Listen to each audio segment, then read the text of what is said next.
Skipping. Urgent message. Rise and shine, porcupine. I guess you're not up and at 'em yet. This is me. And they call me with the message. All right?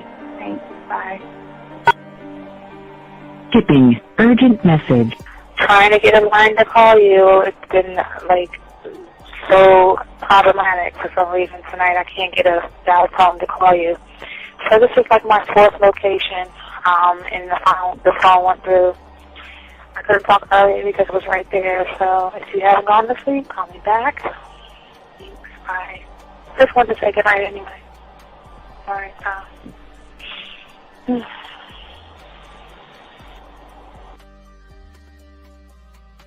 Urgent message. Hi.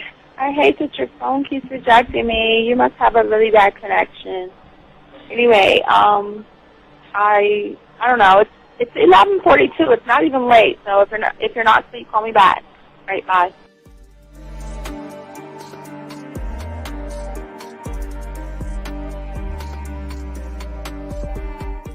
Skipping. Urgent message. This is B. Please give me a call when you get this message. It's just not even about being negative right now. It's about sorting out some very serious feelings that I had for you, and not being able to reach out and touch you and talk to you when I think it's necessary, when I deem it, emotionally necessary to talk. Not being able to do those things, I was not ready to subject myself to that type of, and I was not able to endure it. And I think the way you're responding is just making it even worse for me. So I need to talk to you with regards to that, and just, maybe the talk you suppose that we should be having, that needs to take place then, obviously. I don't know. Your reaction to everything is really disappointing. And I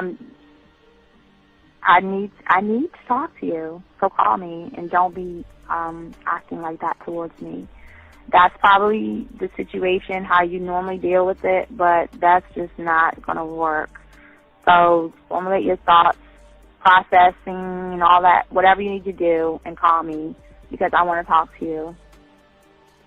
I'm so falling in love, and it's not a good thing, because I know that this is ultimately not going to end. It's not going to happen. So I need to talk that through with you. I need to express that to you, okay? And if I haven't said enough already, that's just where I am, so that you know.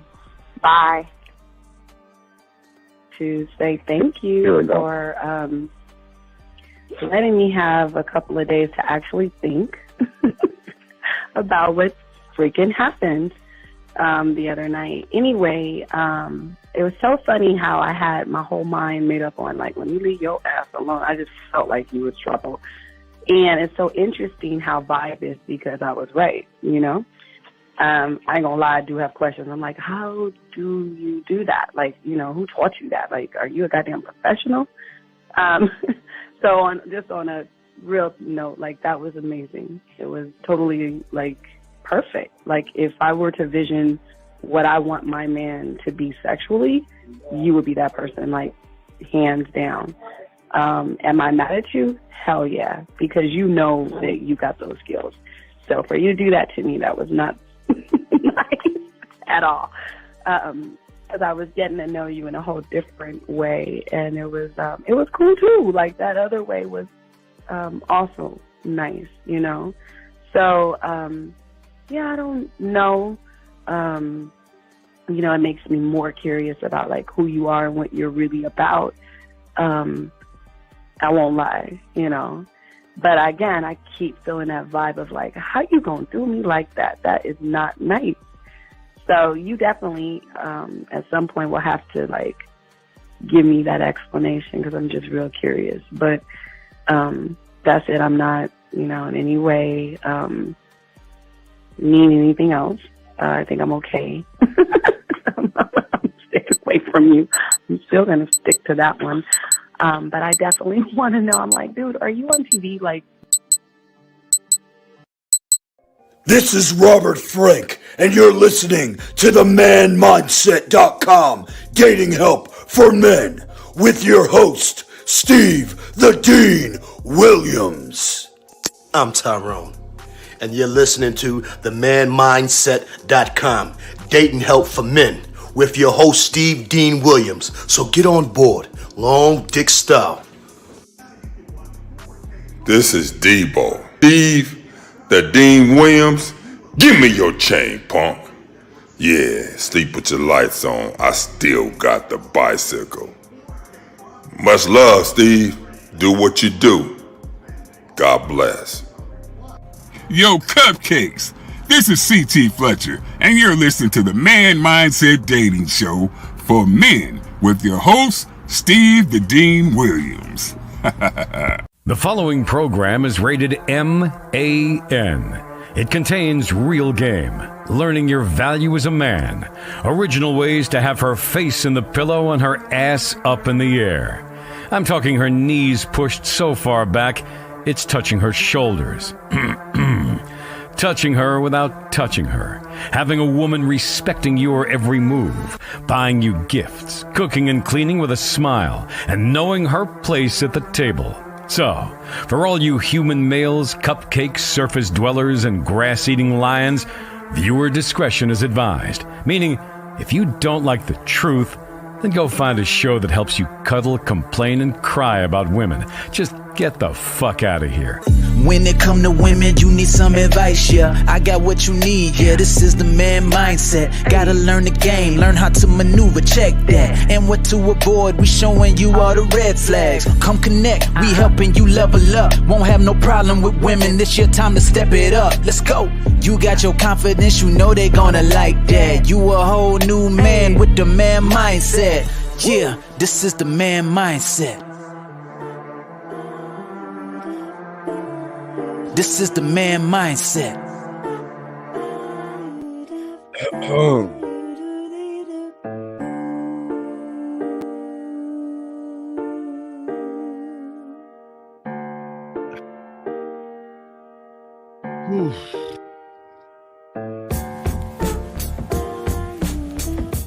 What's going on, everybody? What's up, everybody? What's up? It's your boy, the Dean. Shout out to all my dogs out there. I always like to say to all the ladies out there, you know who you are. What's up, girl? What's up? This is the Man Mindset, guys. This is a show that is different from everything out there that y'all listening to. This show right here is 100% original. It's 100% authentic, gentlemen. All the information that we're discussing and we're talking about comes in-house. So you never have to worry about us regurgitating information because everything comes in-house and then we send it out. As we continue, I just want to say thank you to all those guys who had the chance to go ahead and like, subscribe, and hit that notification button on this. We want to say thank you to all you guys out there who have done that. So we ask all you guys, if you want to be a student of the game and you want to learn game, that we ask you guys to go and get in your car. Go ahead and drive to Walmart, Target, Hobby Lobby, Michael's, any place where you can just get hold of a 100-piece puzzle set. Drive home, dump the puzzle pieces on the table, rip the box up, throw the box away, and start connecting one mind, one thought, one way, gentlemen.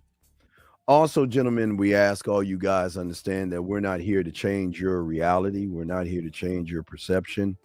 We're giving you just a different way to see things that go outside of the way you actually do see things. So we want you guys to understand that this is not a cult. We're not trying to get you to regurgitate information and all that stuff. We're just trying to get you to connect with yourself. One mind, one thought, one way, gentlemen. And last but not least, for all my dogs, if you want to call in, the number is 833-859-8744. But we also ask all you guys out there, if you have a question, please put a Q in there. If you're talking to a woman and things are going good with you or things are not going good, please put a T in there.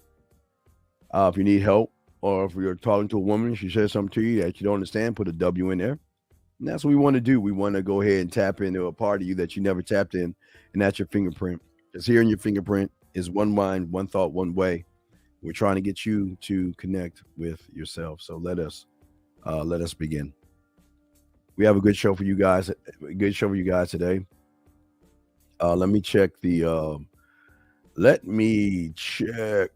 All right, so we're good. Shout out to everybody. Okay, there's no questions in the chat. So we're gonna chop it up.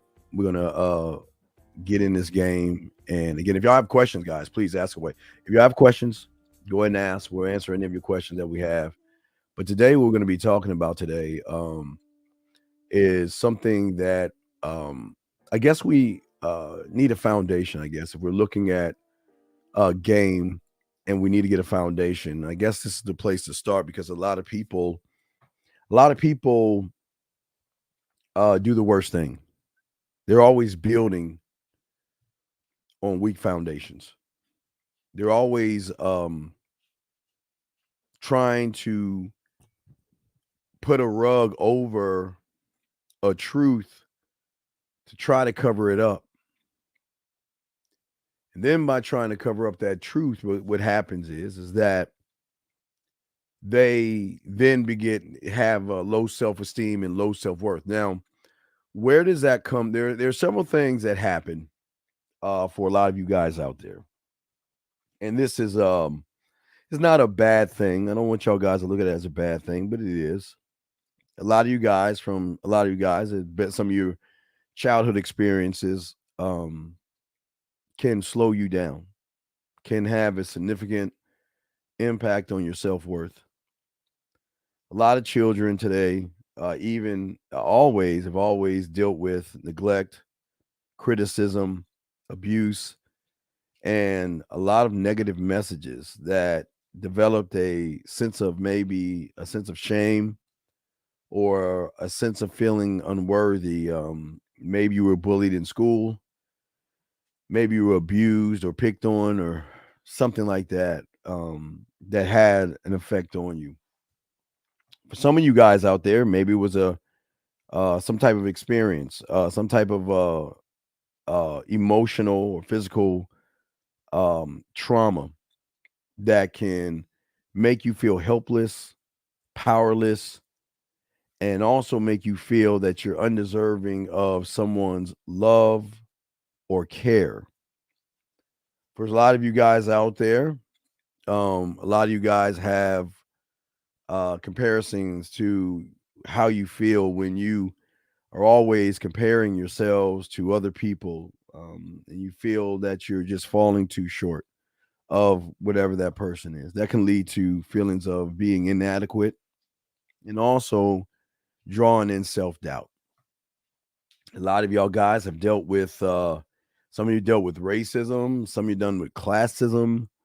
Some of you guys have always seen beauty through your eyes and what you think beautiful is, and you don't want to look at that person in the mirror, and then you feel that, you know what, I'm just not worthy of.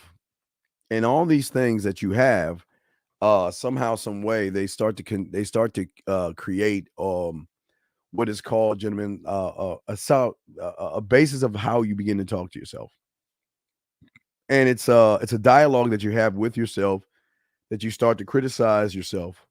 Okay, putting yourselves down, always looking at your flaws, always looking at what you don't have versus what you do have. And if you look at what you do have, you feel that whatever it is just not good enough. So that's what makes you guys feel unworthy. For a lot of you guys out there, you're always, because of that, you're seeking validation always outside of yourself. Because you don't give yourself positive feedback. You look to a woman or a bunch of women to give you validation to make yourself feel better. Because in your mind, you feel that, you know what, I'm not being heard out there. People are not seeing me. I feel like I'm just a little dot in this whole thing. People just walk by me. No one knows me and all this other stuff. I just feel like I'm just here. You know what I mean? Which really makes you feel isolated for a lot of you guys. A little isolated. And again, we're talking about young. I mean, we're not talking about you now. We're talking about where all this comes from. Okay. Because when you feel that way, you try to strive for perfection at that point. Okay. You try to set high standards for yourselves. And then when you can't meet those standards, it leads to failure and, gentlemen, self-doubt. So, and it's not and I do want to say to y'all guys, this is just what it is. I don't make the rules up. I just see what happens around me. But what happens is because we're trying to look to ourselves, we look outside of ourselves for understanding. We sometimes try to be validated by things outside of ourselves. We look outside of ourselves for validation. But because we try to look outside of ourselves for validation, what happens is that some way we get caught up in trying to find other people who can better understand us. You know what I mean? You always want to you try to connect with the world, but what you try to do is you try to connect with other people who you feel like you have something in common with. Because if this guy thinks like me, then he can understand where I'm coming from versus some asshole who doesn't think like me. How can an asshole understand me better than a guy that understands me? So a lot of you guys do, I always, I'm probably the only one weird enough to talk about fairy tales and all that shit. And I know it sounds crazy, but there's nothing new under the sun. So, but for many of you guys out there, you try. I'm sorry, excuse me, put that down. Many of you guys out there, you try to find a fairy tale. You try to find a perfect place that is outside of the norm where you actually feel safe. Because you don't feel safe internally.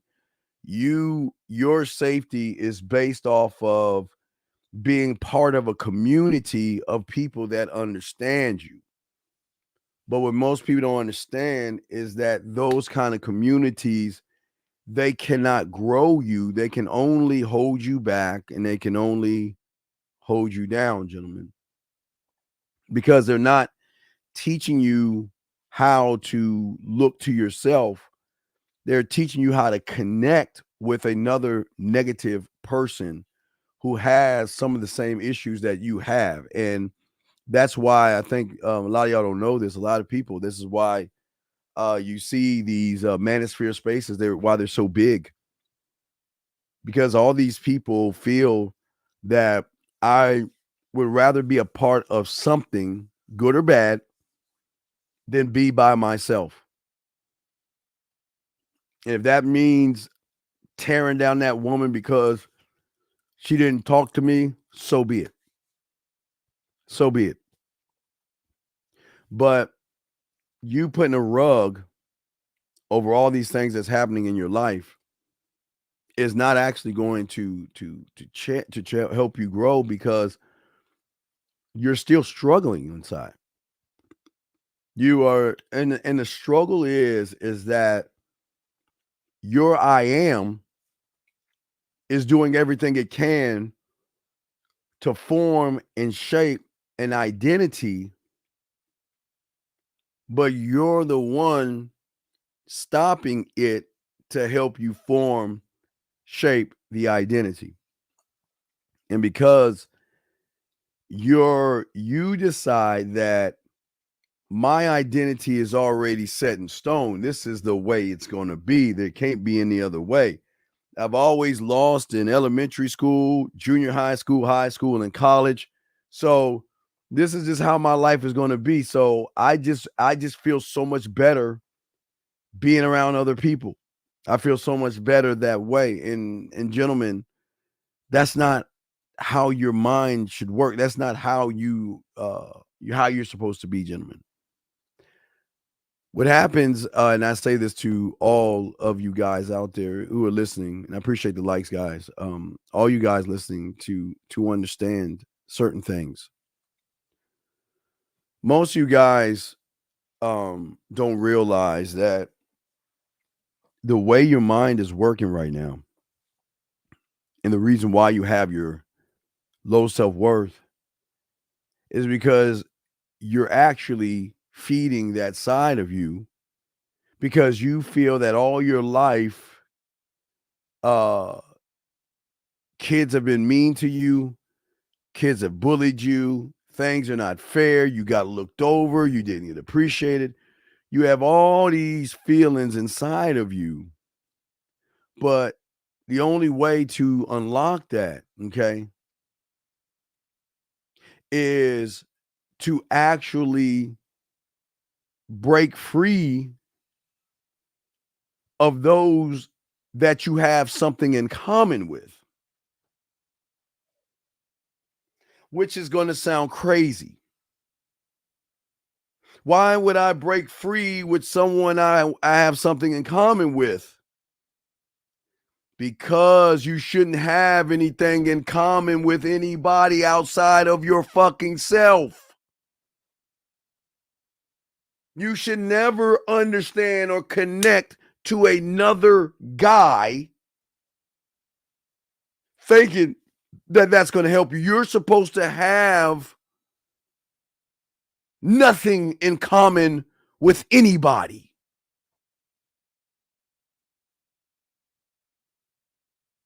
And this is the beautiful thing about game, because it teaches you how to unlock your potential and boost who you are for yourself. And with that, you grow. Because the game is not easy and not for everybody because it's complex. They have rules that one must abide by for himself, strategies for oneself, not strategies to manipulate or lie. But you got to be able to master what you are. But first, you must understand why you are. You should not have things in common with other people. You should not be. Now, again, secret societies, that's totally different because that's a certain type of thought where information is coming in for yourself to unlock and go about your way.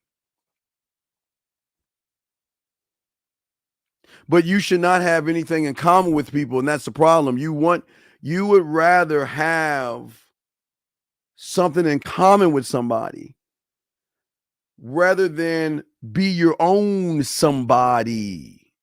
Be your own somebody. Let me get to this question right here. Make sure I don't miss any of y'all questions and stuff. Mr. Williams asked, what about friends? Don't we need something in common with our peers? Fuck no. What do you need in common for? What do you need in common? The motherfuckers I roll with, I'm a Cowboy fan. They like the Titans. We don't have to have anything in common. We just chill the fuck out. They are in. We would go out, go to the movies, and if one of them get a phone call to get the girl want to fuck, he just gets the fuck up and walks out. All right, cool, holla at you. And if all of us get done with the movie, we'll hit IHOP or Denny's around 2 or 3 in the morning and chill the fuck out. Then if someone gets a call from somebody, all right, man, get the fuck out of my way. I'm out. All right, I see you when I see you. We talk shit to each other. We push each other. But you shouldn't have anything in common with anybody. If you're a people person, you should be able to mesh with people. Okay? Because the problem, Jay, is that you guys hang out with losers and expect to be a winner. You can't be a winner when all you do is hang out with losers. You can't do that. No asked a question. Why would a man flirt, follow me around the grocery store, stand beside me, wait for me to check out, but not secure my number or close the door? A deal, excuse me. No, well, here's the thing, no. This is what I'm saying.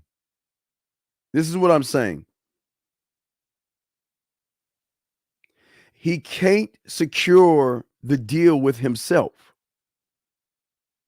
He doesn't believe that he can get you or talk to you.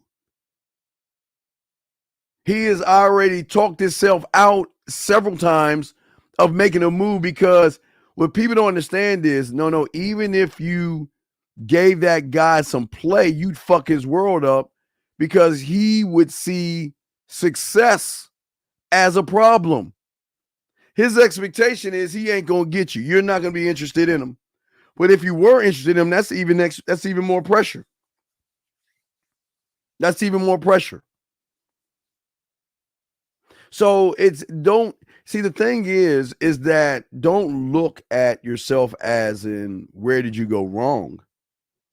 You were just minding your own fucking business. You didn't go wrong.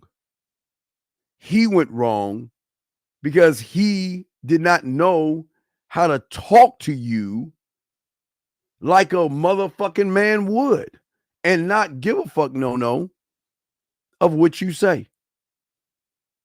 Who gives a, and I say this with love, no, who gives a fuck what you say? If you said no to him, so fucking what? He shouldn't care. You say yes to him, he'd be like, all right, cool, it's expected. You see what I'm saying? So don't look at it that way, because this is what I'm saying of why you should never have things in common or connect with other men. Yeah, hang out. You can hang out with guys. Again, I guess I was a little bit different, because I was being groomed to be what the fuck you see right now. So I guess I was a little bit different. But even my sister was popular. Her and my mentor showed me the same. I used to go, in Maryland, in Montgomery County, Maryland, I used to go to Lake Forest Mall. Okay, I used to live, y'all can Google and look and see all that shit. I used to live in an apartment complex called Orchard Pond, and I would walk to the mall. And you always should see the distance between Orchard Pond and motherfucking Lake Forest Mall, because I had to take the railroad track, cut through the fairgrounds, go to the mall, whatever the fuck, how we did, right? So I would go to the mall, and I'm walking, and I see my sister with all these different kind of women. Wow. Whoa. Now I always wonder, like, is there a secret to the sauce? And she's like, you gotta be a people person. You gotta be a people person. You gotta know people. You gotta be able to talk to people. So even when I was in school, I hung out with the nerds, the fucking Dungeons and Dragons, of the music club, the fucking the jocks. I was a little bit of a jock. The popular kids, I was a little bit popular. Nerds, geeks. It didn't matter. Skateboarders, rocker. It didn't matter. I hung out with all people, because everybody I hung out with didn't define me, gentlemen. I was never defined by those that I hang around. I just choose to be around them for as long as I choose to go, because I was so I just loved my life being just being me. Just me, being me, going from Orchard Pond, crossing over Clopper Road, going to Quince Orchard, cutting through there, going to Brown Station Elementary. If I missed a fucking bus, I got to cut through that shit, cut through Brown Station to go to Ridgeview. I mean, I was all over the goddamn place, but it was me. I never tried to be a part of something, because I was learning that I was a part of myself, gentlemen. That's what I was learning in the game. And this is what we're talking about today. There's all your self-worth, you're missing it. You're missing it. You're missing something that you don't understand, gentlemen. Because most of you guys think by being a part of a clique that I'm going to change who I am. And you might change around that clique, but eventually you got to be by yourself. So that means you lose the power of that clique, which means you go back into your shell, and then you get upset. But as I teach you about game, about mastering what you are and who you are, moving effectively, thinking systematically, considering your outcomes, whether they're good or they're bad, they're yours. So how can they be bad if they're yours? They're your outcomes. But if you see an outcome as bad, what does that reflect on you? My outcomes are always good because I'm good for me. Let me grab this question right quick. Hold on 1 second. Area code 609. How are you? Can I help you, sir? What's up? 609 going once. Hello, 609 going twice. Oh, I guess they hung the phone up. All right, they hung up.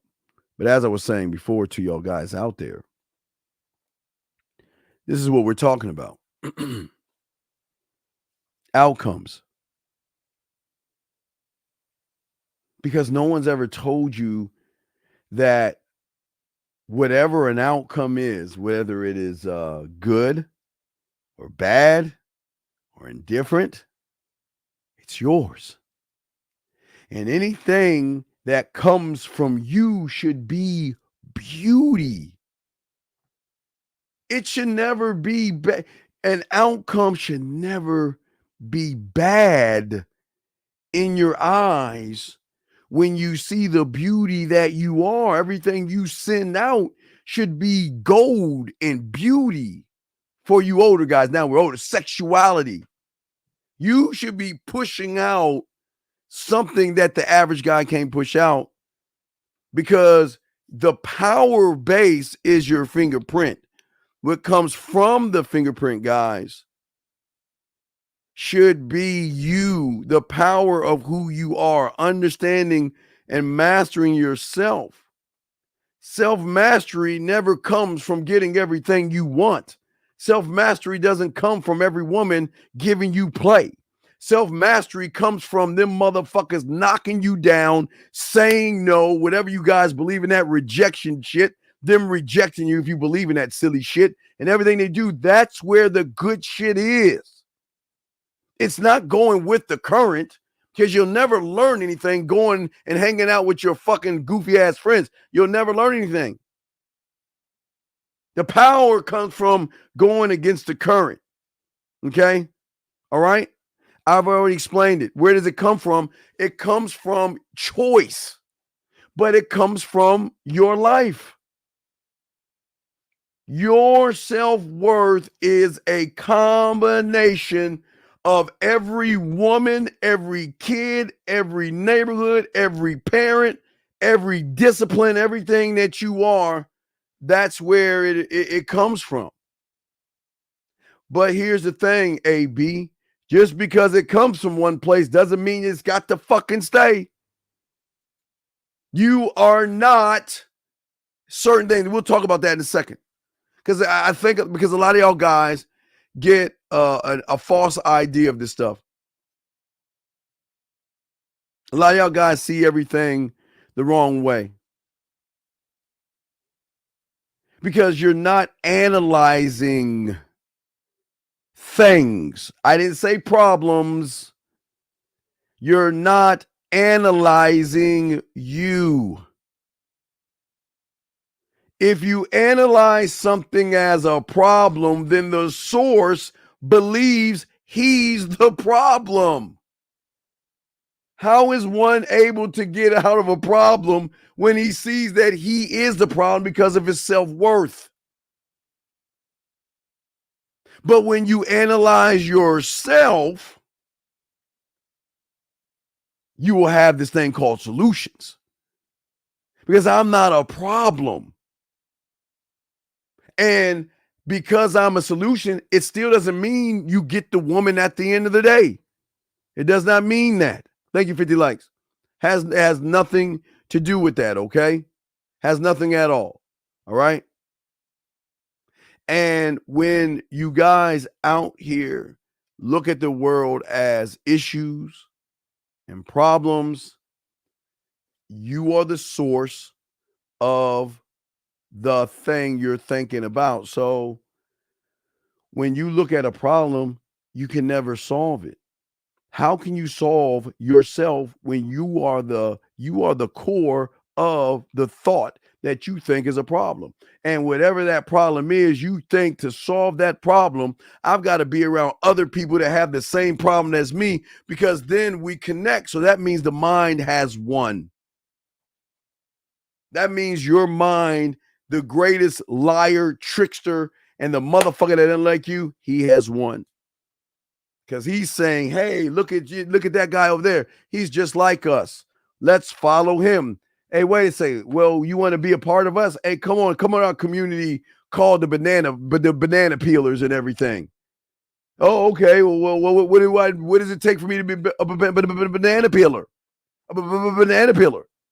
Well, you got to get rid of your name and just start peeling bananas like us. You know, okay, I'll do it. And that's how y'all think. Thinking that by doing some silly ass shit outside yourself, you are going to what? Change.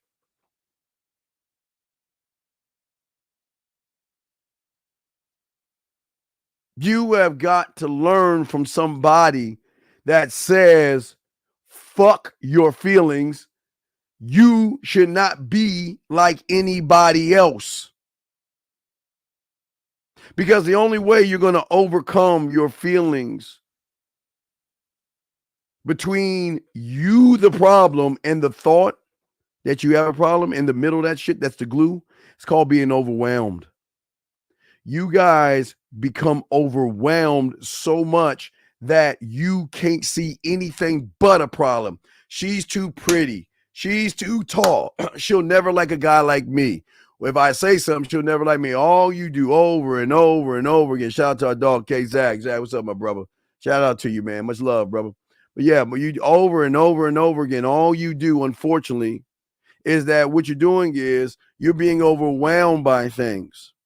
See, when you are a student of the game, you want to improve yourself by improving yourself with a little bit of guidance from your mentor that makes sure that you go straight in your compass. That's all he's trying to do. He's trying to keep your compass straight, not veer left and not veer right. Because sometimes we veer. Remember when you got your training wheels off your fucking bike, you started riding that bitch. Sometimes you put a little bit of weight to the right, you balance over, and you fall to the right. Sometimes you go to the right, and then you say, you try to overcompensate to the left, fall to the left, until eventually you hold yourself down and center yourself. Then not only are you able to ride your bike, that's just the beginning. Because after you ride your bike, next thing you're going to start doing is jumping off of fucking sidewalks. Then you're going to create ramps and jump off them motherfuckers. And then you're going to be like, get on the handlebars. I got you, and I can ride my bike and balance you. And then you motherfuckers will be like, look, no hands and shit. Then you motherfuckers will be popping willies. You see what I'm saying? But it starts from a core of just a belief in oneself. It doesn't. What I'm showing you is not rocket science, because there's nothing new under the sun except you. That's it. There's nothing new under the sun except you. See, I just came up with that. I'm going to have to write that down because that came from me. There's nothing new under the sun except you. And when you can understand that, you'll start to break things not into big pieces, but small pieces. And you'll be able to manage those small little things, little by little by little. First, one must see the bike, or one must build the bike. One must set training wheels on the bike so he can have help to balance himself, just so he can get down the mechanics of pedaling and guiding the steering wheel while he's pedaling on those wheels until he feels he can do it so easily he's ready to take the training wheels off. You see what I'm saying? Little step by step by step. But you can't have any steps, gentlemen, when you're looking to someone else's steps. You can't do that. You can't have any steps as a man trying to be another man. I listen to another man trying to say, be like me. But in all of this stuff, as you start to learn your self-worth goes away. Because once you start to learn game, you'll start to be able to anticipate the obstacles. You know, when you were riding your bike, even if you had the training wheels off and you saw somebody coming your way and you know there wasn't enough room on that damn street, you went into calculating and anticipating. You would look at the person, you look to the left. If there was a fence right there, then you would look to the right. Okay, well, here's my options. I'm either going to stop my bike and let them walk past me. I'm going to jump off that curb. But before I jump off that curb, I got to make sure if there's any cars coming my direction. If there's no cars coming my direction, I'll jump off the curb, go around that person, jump my ass right back on the curb. Guys, I'm not telling you something that you haven't done before. This is why I keep trying to tell you it's not special. You're special, but what I'm saying is some of you guys might look at it as, wait a second, it can't be that easy. Oh, it is. Because you are always looking to anticipation, not of one's moves, but what you need to do for yourself. You anticipate what you need to do yourself. You can see the roadblocks ahead of you. And just because they're a roadblock, you always have a plan to overcome them. Even if you run into the fucking roadblock, you have a plan. Because what it creates is this weird thing. It's a weird thing. I don't know. It's called this thing called like confidence or something. Some weird thing called confidence or whatever the fuck that is. Some weird thing like that. Why? Because confidence is just control. How much control do you have over you? That's all what confidence is. Confidence isn't really special. Confidence isn't the thing that's special. Confidence is just a definition of what you fucking are to yourself when you believe in yourself. You see, you guys look for confidence from the outside, thinking that the outside or the confidence is going to actually change you, and it doesn't do that. Confidence doesn't do that at all. At all. It doesn't. It's just confidence is just a simple thing. Just how much control you have over yourself. If you don't have any control over yourself, you don't have confidence. So then you have anxiety, worry, fears, things like that. The more control you have over your life, you just do shit. But Steve, I don't have confidence. I would say to you, you're a lying fucker. See, confidence should never be defined by women, which I'll get to that in a second. But you do have confidence. Didn't you get out of the bed and walk? I mean, wasn't there a point in your time you were laying on your goddamn back, rolled the fuck over, rocked a little bit, pushed yourself up, fell down, probably cried, pushed yourself back up, pushed your knees back up, failed and probably cried, push yourself up, push your knees up, and you held yourself up. Then you took one arm forward, failed and cried. And then you pushed yourself up, pushed your knees up, put one foot forward and got a little bit of balance while you was like, man, let me move my knee. You started doing this weird fucking thing called crawling, belief in yourself. To a point where you kept crawling all over the fucking place and you started looking at these people that I'm on all fours and these motherfuckers on 2 feet. I want to be like them. So let me go ahead and try to climb up on shit. Fall, bust your ass, and cry. To believe in yourself enough to get back up, grab that fucking table or that wall to just balance yourself to fucking fall again, to cry and then get back up, pull yourself up, to learn how to take one step, fall and smash yourself and probably cry again, to then crawl back where you are, pick yourself up and learn how to balance yourself first. Then once you learn how to balance yourself, then wasn't it you that learned how to take a fucking step because you actually believed in yourself? And then you took another step and you probably fell again. You got back up and you started taking steps, but you were all wobbly all over the goddamn place because you had no balance until you started to what? Balance your fucking self. Till you started to walk, and then your mommy or your daddy was just so happy. They crouched down and said, come to daddy, come to man. You're like, and you just you got rewarded when he grabbed you or she grabbed you and got all happy. But this is what I'm saying to y'all guys out here. I'm saying that you can't tell me you don't have confidence. I just showed you had confidence right there. I showed you what you did without even thinking. You just did the shit. Just like you have the confidence to brush your teeth, grab a door, and open a remote control. You still have the same confidence. So it's not that you don't have confidence. It's just that the worship of women is so great in your life that you make your whole life and center everything around the woman versus yourself. When you're first entering into everything, though, even if you've been here for decades, shouldn't you value every virtue of the thing we call life? I don't understand. What do you mean value? What are you talking about? I don't understand. I don't understand. What are you talking about? What do you? I don't understand the question. That doesn't make any sense. I don't. What? Dude, please ask a decent question, please. Okay.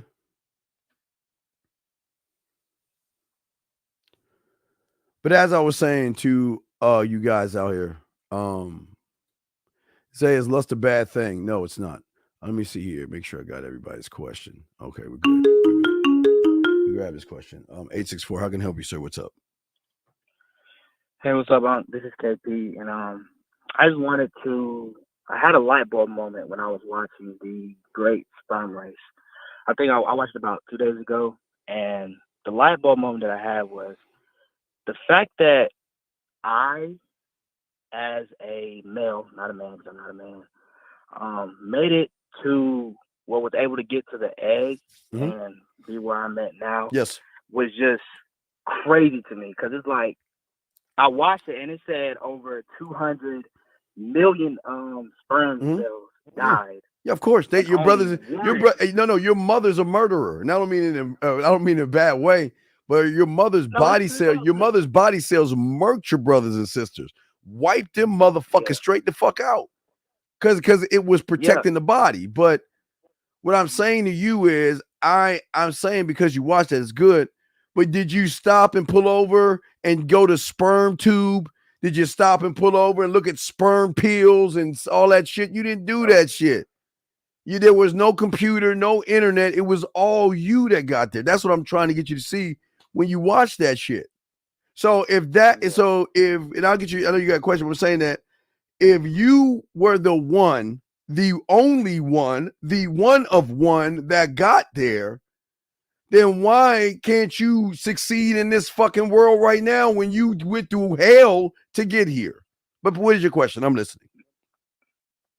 So pretty much my question was, it's like, it was the guy who was describing how the process worked, and he said it was like the woman, without like subconsciously knowing, she's choosing which cell, like which sperm supposed to make it to the egg or something like that. I was a little confused on that one. Wait, what was your question now? Like she was, so pretty much it was like, does the woman, like, without her own knowing, is choosing which sperm cell is to make it to the egg?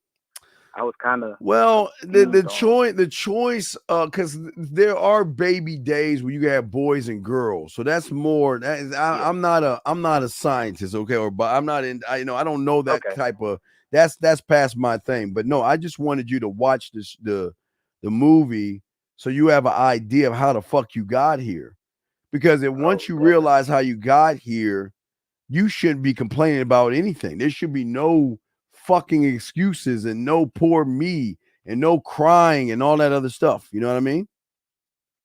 Yeah, I understand. Okay. And it's just like all the obstacles it showed. It was like, especially the part where it was the I think it's the white T cells. White T cells. Like they were just killing off, marking them, fucking them up. Hey, they were waiting for the motherfuckers to come, just taking them one by one by one. But that's what I'm saying. You see, most people don't understand motherfuckers that's really gamed up, because it wasn't for me to see it.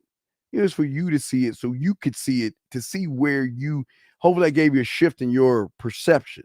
You see what I'm saying? It gave me a little shift because Yeah. I'm not gonna lie. When I watched it and that light bulb hit me, my eyes started watering. I'm not gonna lie. Well, no, and it's all. And honest. I'm not judging you because your eyes watered. I'm just saying you won. You won, Exactly. and because you won, why hang out with losers? Why hang out with people crying and complaining and bitching about women and oh my pee hurt and women and you won. Yeah. And when I hear people around me talking about when I was like, y'all niggas, Yeah. y'all. All right. Well, I'll throw you back in, brother. But no, I appreciate it. I gotta continue the show, but I'll throw you back in, man. Okay. But all right, man. Good job though. I appreciate you watching, brother. I'll throw you in. Good job, sir. Let me grab the show. Eric Code 714-299. How can I help you, sir? What's up? Steve, what do you think of 65-year-old men like me who bang? Please don't call me anymore. God damn it. Please leave me alone. I'm sorry. I got to watch. I knew it was a 714. I should never answer that phone. Anyway, let me get to some of these questions right here. When you said confidence is anything, it's not. Okay. Listen, brother.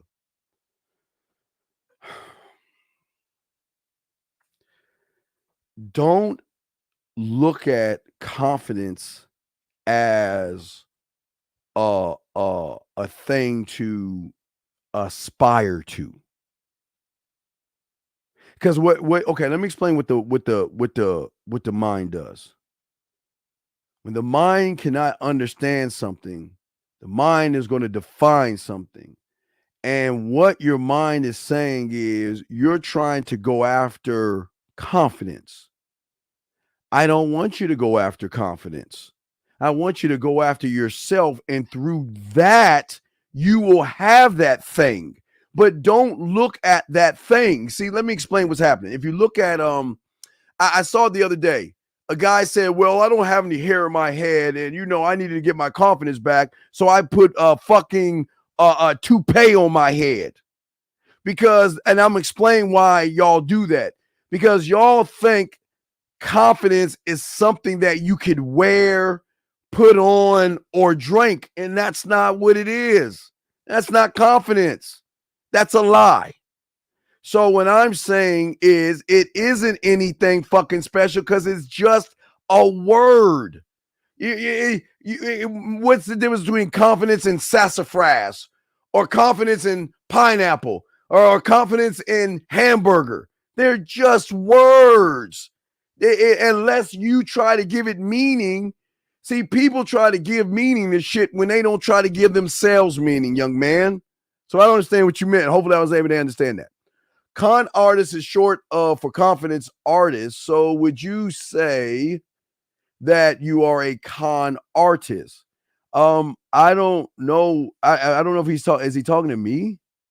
Con? Oh, okay. Well, yeah. I don't know if you're talking to me. 813. I don't understand the question. You got to ask it better. I don't know what you mean by con artist, but I guess you might as well call me a con artist for trying to tell people to love themselves. I mean, how bad of a con is that? Love yourselves. Let me con you guys into believing in yourselves and loving yourselves. So I guess that's a con, huh? I don't know what the fuck he's talking about. Anyway, GP says, what's the difference between being a gentleman and being gamed up? Well, a gentleman is what you do. Okay. A gentleman will open the door. A gentleman will say thank you. A gentleman will say yes and please and compliment. That's not who you are. That's something that you do. Game is something that's inside of you that doesn't leave. Game is here. Being a gentleman is an action of you doing something that someone else perceives is a kind gesture. Two totally different things, brother. Two totally different things, big guy. Let's keep going. Make sure I catch up with all the questions. Quit trying to cover up and just accept things that you can't change. Well, the thing is that you choose not to change it. It's a choice not to change it. It's really a choice not to change it. And as I was saying before to all you guys out there, is that most of you guys out there are just not in control of your lives. All right. Because game, what it does, This is why I tell you guys to do the puzzle pieces, because it really breaks an algorithm for you. Because you always see most of y'all guys look, and it kind of goes like Karate Kid type shit. It's not no voodoo magical shit, but you know, I'm not trying to trick your mind. I'm trying to get you to see yourself for the first time. But the only way you can see yourself the first time, the way you need to see yourself, is to believe in yourself and start talking to yourself and start understanding yourself and have enough patience in yourself to remember, you had the patience to crawl, to walk, to run. You had the patience to get on that bicycle. You had the patience to learn from 1 to 10, 10 to 20, 20 to 30. You had the patience to learn how to add, subtract, multiply, divide, divisions, fractions, decimals. You had the patience to do all that other stuff. And through all that stuff, all those things had one thing in common: that you endured setbacks because you didn't get all A's. And letting out some of you little nerdy motherfuckers, that's not bad to be a nerd. You maybe got all A's, but some of you failed in other shit, okay? Some of you guys were failing in some of these things, and you learned how to adapt. Either you studied or you learned the hard way by saying, I'm getting tired of scraping my goddamn knee. I need to shift my weight to a different side to get balance.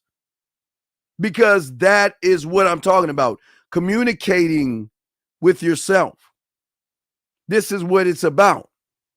It's not tricking yourself. It's not lying to yourself. It's not beating yourself up. There's no reason why you should beat yourself up. There's no reason why you should beat you. I know this sounds crazy. I always tell you to celebrate yourself, but you should always celebrate yourself. You should always celebrate you. I don't understand. Of all the celebrations in this world, you don't celebrate yourself other than your fucking birthday. That is crazy. You should always celebrate yourself. I watched this guy on the app send a random one with 60 on cash rep. No, you need game. You need game. And let me explain why. You watching another man is kind of on the homosexual side. And guys, if you choose to be homosexuals, I'm not here to knock you. But this is y'all's problem. Why are y'all in another motherfucker's world? Why do you give a fuck what someone else does? Why do you care? Everybody can't be a man. So you must accept if a guy is cash apping a woman some money, that's just who the fuck he is. But what he is none of your business. So don't worry about that shit, man. Question right here. Do you think if I got status and money, she would stay with me longer? No, fuck no. No, hell no. Absolutely not. You're the reason why she will stay with you and fuck someone like me on the side. You're exactly reason why she will stay with you and buy me shit with your money.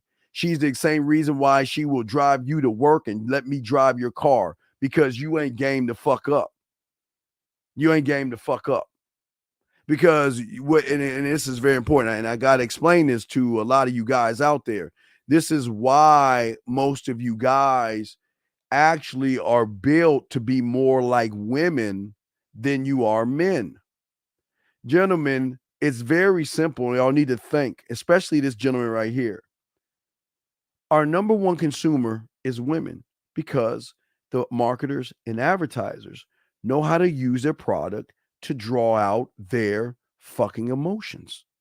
That is why when you see infomercials, commercials, men look like dumb fools, idiots, bad, and then just a bunch of dumbasses, and the women are saving the day type shit.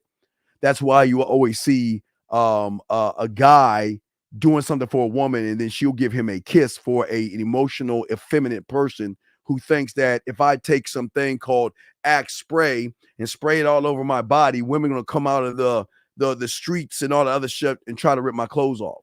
So, and I'm not saying this to be mean to your GP, but you've got a lot of femininity in you. Got a lot of estrogen in you, because you actually think in your mind that you need to be something outside of yourself to be something for yourself. So that means what you are doing is you're placing a woman so high above you. You're not doing the status thing because that's something you want to do. You're doing it for a piece of pussy. And pussies do shit for pussies. And that's where you go wrong, brother. That's where you go wrong. Okay? That's where you go wrong. Twin, listen, I'm not saying you don't need, wait, twin. Okay, let me show you something, brother, real quick. And I say this out of love because I hate motherfuckers that think they doing some shit. All right? The man that says he don't need money, why the fuck are you watching and worrying about another man? Why are you telling me what is so cute or sexy on that motherfucking dude that not only did you watch the dude, you came onto this show talking to me about the dude. What did he do to you, twin? That's weird to me, dude. Men don't talk that way. Men don't move that way. And GP, I respect, brother. GP, respect. It's all respect, brother. I got you, GP. I'm gonna explain, GP. No, listen. I'm not here to tear you down. I got you, GP. I'm going to explain how that works. Okay, man. All right. I got you, GP. I'm gonna give you more dialogue on that. Let me get to Lions Den real quick. Lions Den said, "Do you think you can build confidence by helping people?" My job is not to build anything in you motherfuckers. I'm not trying to build. Okay. All right. Again, Lions Den, I guess you're new. I'm teaching you to be the fourth pig. Basically. I'm teaching you to be the fourth pig. I'm teaching you to be the fourth pig. That's all I want you to do. Be the fourth pig. If you don't understand what I mean, you ask it, I'll tell you. I am teaching you how to be the fourth pig and not those other three. If you don't understand, just ask me and I will explain to you. But let me continue with the show. But as I'm saying to y'all guys out there, all my dogs out here, the thing is that what I'm trying to teach you goes beyond what you think of yourself.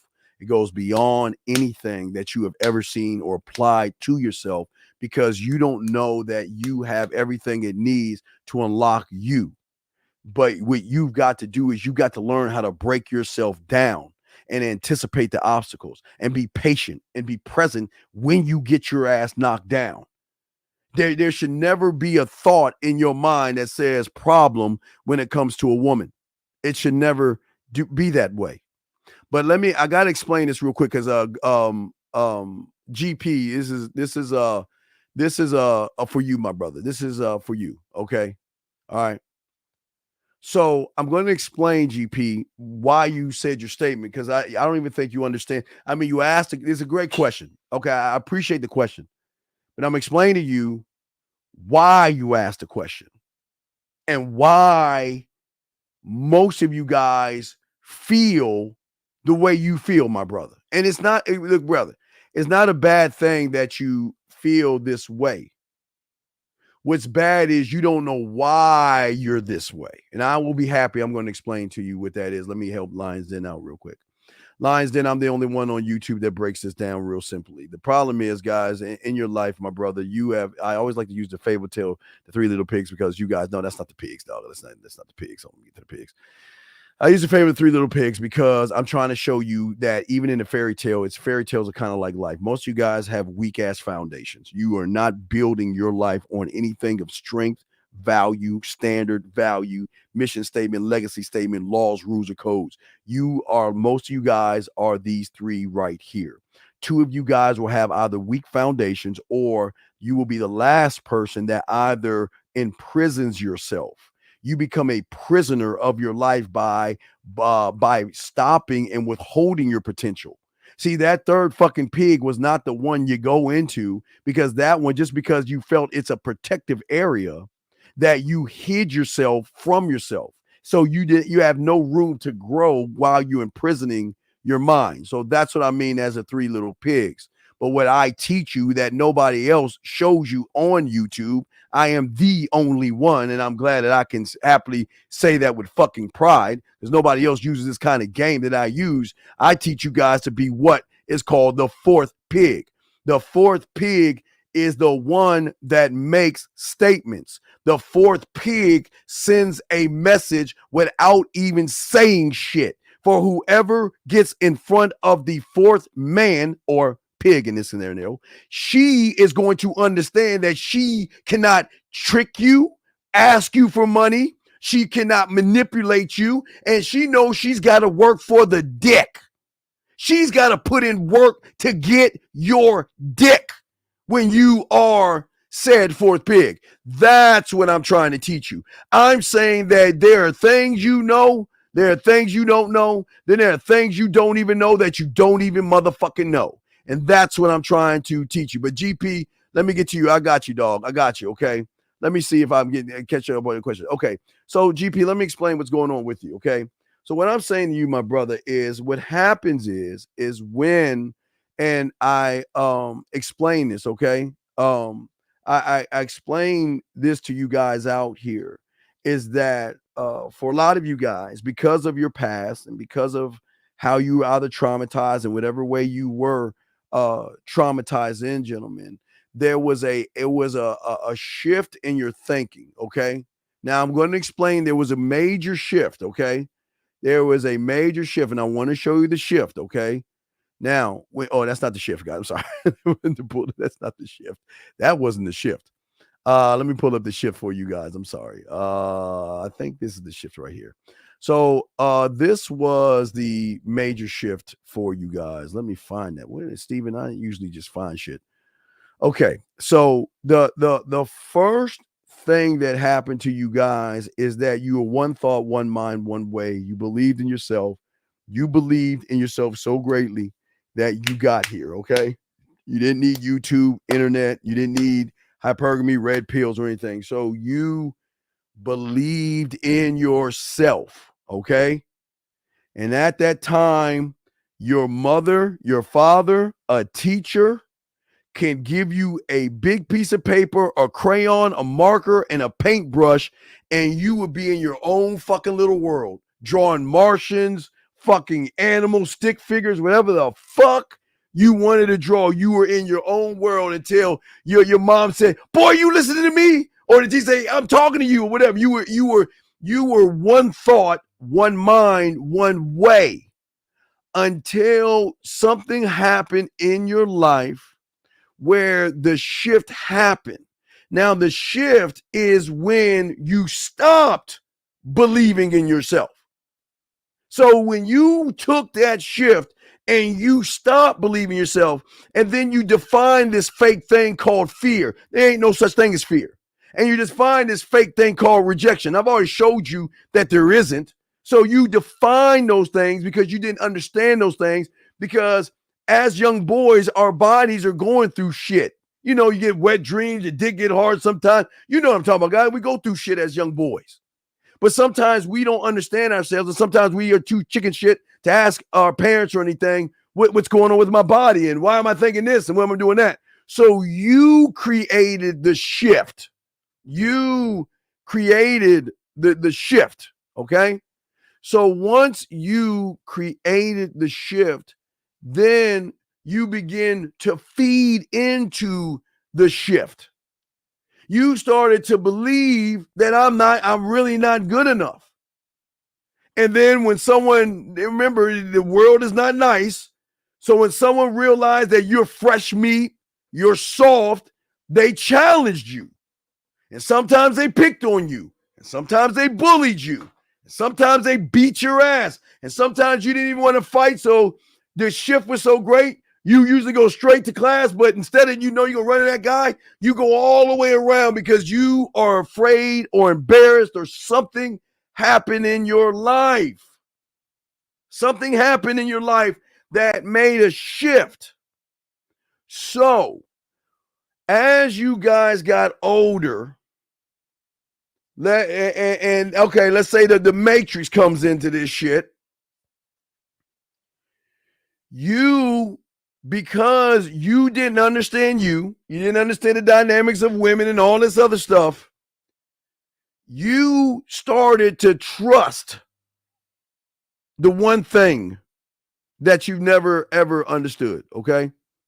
You stopped trusting yourself and you start listening to this motherfucker right here, this guy. You start listening to him. He tell you ain't no good. Tell you too short, too ugly. He tell you ain't good enough. And it's the same motherfucker that said, wow. Now remember what I tell. I'm the only one on YouTube tell that. I tell you that, guys.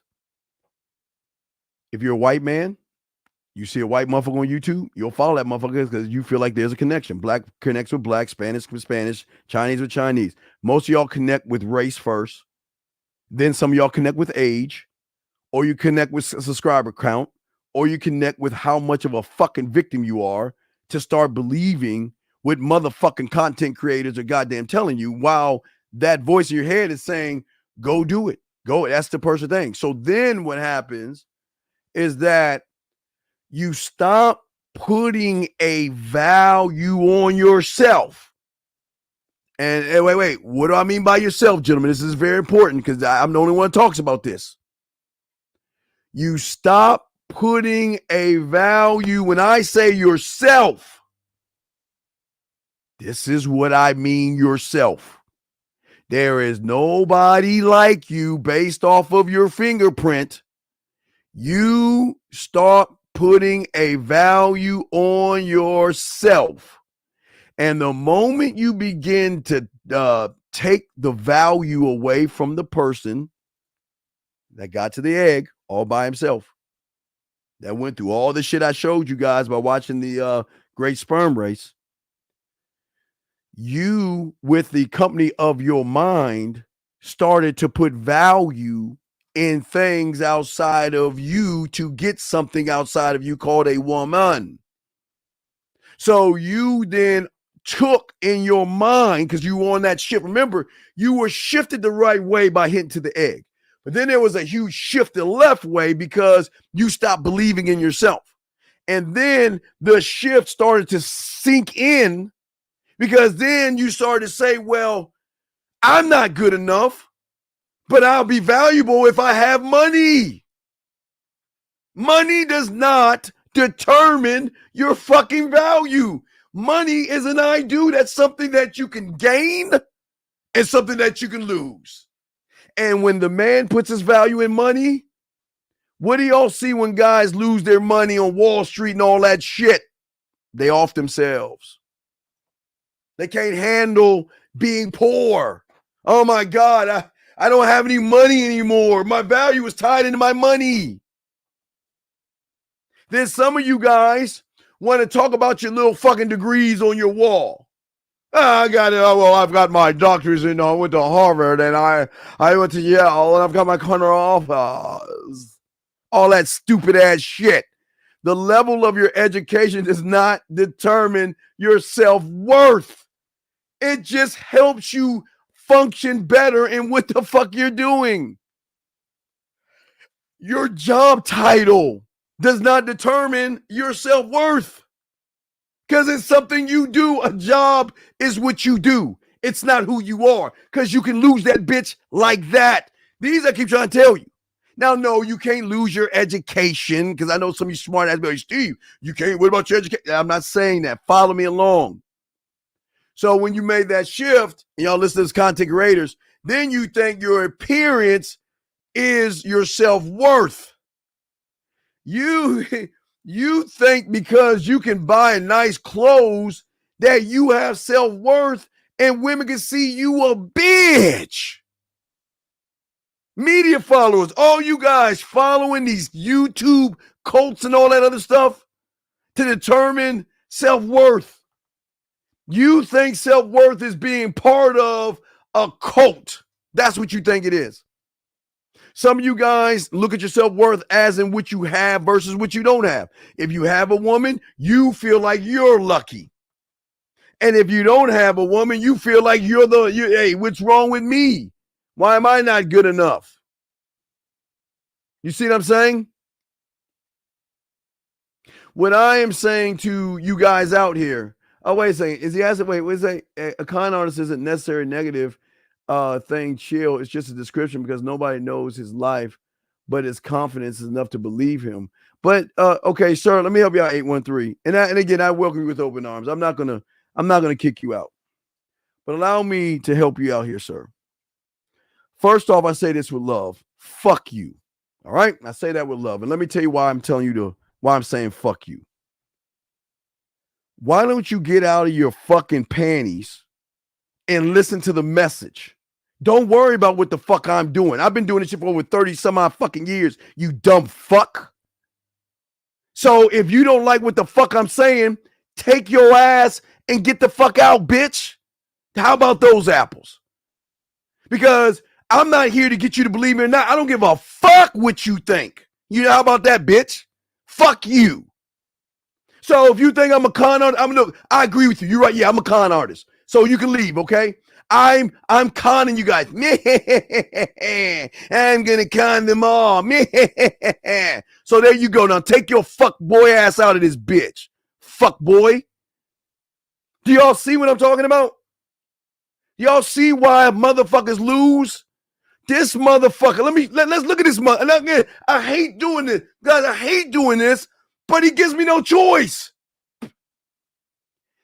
He thinks by crouching down with his raggedy ass outfit on, his little girly ass high heels and shit, in a backdrop, he thinks if a woman sees that fucking photo, he gamed up. Look, he crouching down and got his legs all open out, his toes pointed all out of the way, wearing that raggedy ass outfit, thinking that I'm about it because I can bend over and bend down in a backdrop, meaning I'm game to fuck up. Bitch, please. Please. Dog, you don't want this, dog. Look, this might not be for you, dog. Go somewhere else, bro. This ain't for you, dog. You don't want none of this, dog. I'm trying not to break them down, man. I'm trying not to, man. My God, dog, man. Let me continue, dog. Again, I'm a con to you. Yes, you're right. I'm a con artist, right. Anyway, what are some attributes actually determine my self-worth? Well, I'll get to those in a second, but I gotta look. Before we can talk about the attributes, we got to look at what you're doing right now. Because if you don't understand what it is you're doing right now, you're never going to solve or fix it. You see what I'm saying? See, the problem is most guys want a quick fix to things without looking at the leaky damage and stuff like that. And this is what I'm saying to you guys. Now, let's talk about your intelligence. Now, your intelligence is a huge negative factor. And I'm going to use that goofy ass 813's intelligence, okay? See, the problem is when one is a loser and one gets around a winner, the loser's always got to look for a losing point or try to find there's got to be something that he's trying to do. Because, that's what all these content creators do. And that's why all these guys are all fucked up. Because a lot of people out there gullible, naive, and disillusioned. I will never tell you to have my life. I will never tell you to regurgitate shit like me or anything like that. But your intelligence determines your worth based off of what you think of yourself. And if you are a student of the game, one must learn how to listen and ask proper questions without questioning the mentor. That's not intelligence. That's a motherfucker that doesn't need to be in the classroom. You see what I'm saying? But another thing that's going to shock you guys, that in this GP, I'm talking to you as well, is that you are not your successes and you're not your learns or what you call failure. You are not your successes and you are not what we call it learn, but you call it failure. Okay? Because what happens to you is not your definition of your self-worth. Unless you look at that and then you allow the outside world to determine what the fuck you actually are. You see what I'm saying? You start to do that. You start to look out of something, okay? All right? Well, okay, I got you, 813. Take care, buddy. Okay, all right, I'm going to help you out. Goodbye. You see him out. I'll see him out. See you later, buddy. All right, he's already gone. Okay, I was going to help him out the door. Anyway, as I was saying to y'all guys out there, so the beautiful thing about game, gentlemen, beautiful thing about this is that your age does not determine your self-worth. Now, with women, it's hard to tell a woman this shit, but I don't talk to women like that. I'm talking to you guys. Your age does not determine what you are. Your race and your ethnicity does not determine your self-worth. Because I don't give a fuck if you're green or blue. You should always be proud of who you are. You should never let anybody diminish you by the fact that they might not like you. Guys, people are not going to like you for a multitude of reasons. But what fucking business is it of yours? Let them not like you, okay? Another thing that guys y'all look at are your past mistakes. Most of y'all guys live in your past. Most of you guys feel like that Whatever happened to your past is what you actually are. But your past is just a part of a story that has happened to you. Now, again, I know maybe some bad things have happened to you, maybe some good things have happened to you, but what I'm saying is that this is why I'm showing you what are some attributes. Oh, I'm breaking all these down. Hold on, I'm gonna get to the self. I'm gonna get to that the self-worth part in a second, guys. The lines are open. If you guys want to call in, I got y'all covered. But gentlemen, this is what we're talking about. And this is what we're breaking down. But see, once you begin to learn game, okay, learn game, and people think I'm talking about playing a game, but no, learning from somebody to learn oneself, one thought, one mind, one way. That's what I was lucky to do when I was 9 years old. Had a mentor. My mentor helped me see not, and again, I'm not saying a third eye on your head. I'm not saying a third eye. I'm saying see things from a third point of view, but not the point of view of anything outside of yourself, but to see yourself, to see the board, not the pieces, not the opponent. To learn yourself enough to anticipate not her moves, but how you move and how you think. To be able to okay, now this is going to be a little thin one, little thin ice one right here. It's okay to visualize a desired outcome. But if that desired outcome has to do with anything other than you, then you have a problem. Meaning that if all you're thinking about is fucking, you have failed. That's why the woman is in your head. All your desired outcomes should be internal desired outcomes. Building up your scribe, your marketing team, building up your compass, building up your drug lab, building up your marketing team, your studio, all these things. These should be desired outcomes that's going to help you stay focused and stay motivated, because guess what the focus is on? The focus is not on the woman. The focus is on what you have to do for yourself. Because what I'm trying to get you to do is to do the one thing that is hard for you to do, and that is paint and see an image of you that is worthy, not for the world, but for yourself. I think you feel confident because you help and teach people. Well, no, I don't. Okay, Lions, and let me tell you something. Whatever the fuck you think, I don't give a fuck what you think. And I say that with love, okay? I think you're in the, I'm not saying you're in the wrong place, but what you think, I don't give a fuck about. And I'm not saying that to be mean, but this is a teachable moment. Fuck your thoughts. What you think is what you think, but what you think is your thoughts. I'm not here to agree or disagree. Whatever the fuck you think, you think. Okay? All right? But the next thing you're asking, can you get to the fourth pig by helping and teaching people that are in need? Well, okay, Lion, I can't help you. I can't help you, but for over 40 years, I've been helping people. But I can't help you because you're Daniel's son, and I ain't Miyagi, motherfucker. I'm Sato. So I'm just telling you that I can help everybody, but I can't help you. At least I'm being honest. I can't help you. And I'm being honest with you. At least I'm being honest with you. I can't help you because you're not teachable. You're not teachable. You want me to prove myself to you. Do you understand that? Do you understand how fucking funny that is? So you are not even worthy enough of anything I teach, but you can hang around, sit around, do what the fuck you want, but I can't help you. You're not built for this shit. I'm just letting you know. I'm just being honest with you. And I'm being mean to you, I'm being honest with you. Next question. You mean the desired outcomes that you have no control of, or the wrong? No, okay. What I'm saying to you, NT, this is what I'm saying to you, my brother. I'm saying, see, what the problem is with a lot of y'all guys, y'all say, I want to fix myself. But why can't you fix yourself? Because you don't know what you need to fix.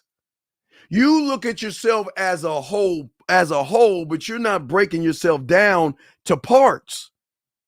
Because the only way you can see what's wrong with you is breaking yourself down, my brother. And what I'm saying to you is basically this. What I'm saying for me is that my desired outcomes is me. I don't give a fuck about women. My desired outcomes is to level. Guys, all right, I play Harry Potter's Hogwarts. If y'all play video games or Call of Duty, I'm trying to rank up and level up all those things and then some that you see. It has nothing to do with women. It has everything to do with me. To do everything for me. Everything to do with me. Everything that I do is and for me and will always be for me. And that's what I'm trying to get you to do, because most of you guys don't understand that you have the beauty and the freedom to make decisions. And everything that you are right now is based off of the decision you decided to make. But I make decisions not quickly, because timing is everything. Okay. But I'm cool enough to make it without unlimited with limitations of information of the person. I don't look at the person's information. I'm a source of unlimited information. Okay. And because I do that, all right, I only look to myself. I don't look to the woman. You guys, because y'all make everything about pussy, you're always looking to the woman to be the definition of who you are. But once you become a student of the game, you learn and love. Hey, guys, you learn, appreciate, and love with passion all the mistakes that you fucking make, because they're not actually mistakes. They're not actually mistakes. Just an opportunity to gain understanding, to let you be able to make a shift and adapt to the next time that you deal with the same problem, to improve who you are. But you can't run from what you call a mistake. That's y'all's problem. You run. Y'all run from mistakes. Okay? Y'all run from mistakes. I'm telling y'all something weird. Man, embrace that shit, man. Oof. Look, guys, it's all right. You know, you see a woman, you say something wrong, or like, you know, if you don't have your bid, you say something and you like, man, I fucked up, man. No, you didn't fuck up. It's all right. See, gentlemen, this is why I show you how beautiful game is. Because if you can learn your numbers and know your alphabets and know how to add and subtract, then learning what you are should be just as easy. One thought, one mind, one way. And just like your numbers, you'll never have, and we're talking chronological order, you know, it will always be 1, 2, 3, 4, 5, 6, 7, 8, 9, 10. You know, no matter what it is, it will always be 1, 2, 3, 4, 5. Let's just go to 5. You automatically know 1, 2, 3, 4, 5. It will never change. 1, 2, 3, 4, 5 in front of a fucking group of women. 1, 2, 3, 4, 5 in front of a club full of women. It will never change. Problem is, guys, is that because you don't believe in yourself, you don't look to your 1, 2, 3, 4, 5. You wait to look at the woman to determine what your 1, 2, 3, 4, 5 should be. See that, guys? There lies the problem.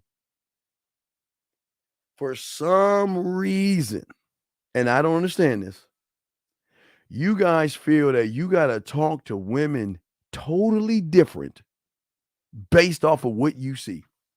That doesn't make any sense. Doesn't make any sense at all. Okay. Well, no, let me tell you where you made the bad move. Let me tell you what. No. I'll tell you, no, he didn't. He fucked up. You already, guys, I'm asking the chat room. Now watch the chat room dogs, all right? Where did he fuck up? Come on, first guy, where did he fuck up at?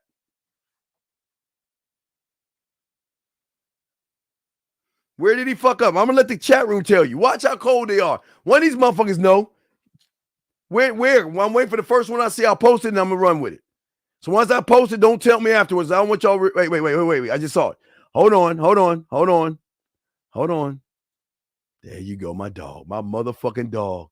Scary motherfucking Perry. Yay, scary motherfucking Perry hit it right.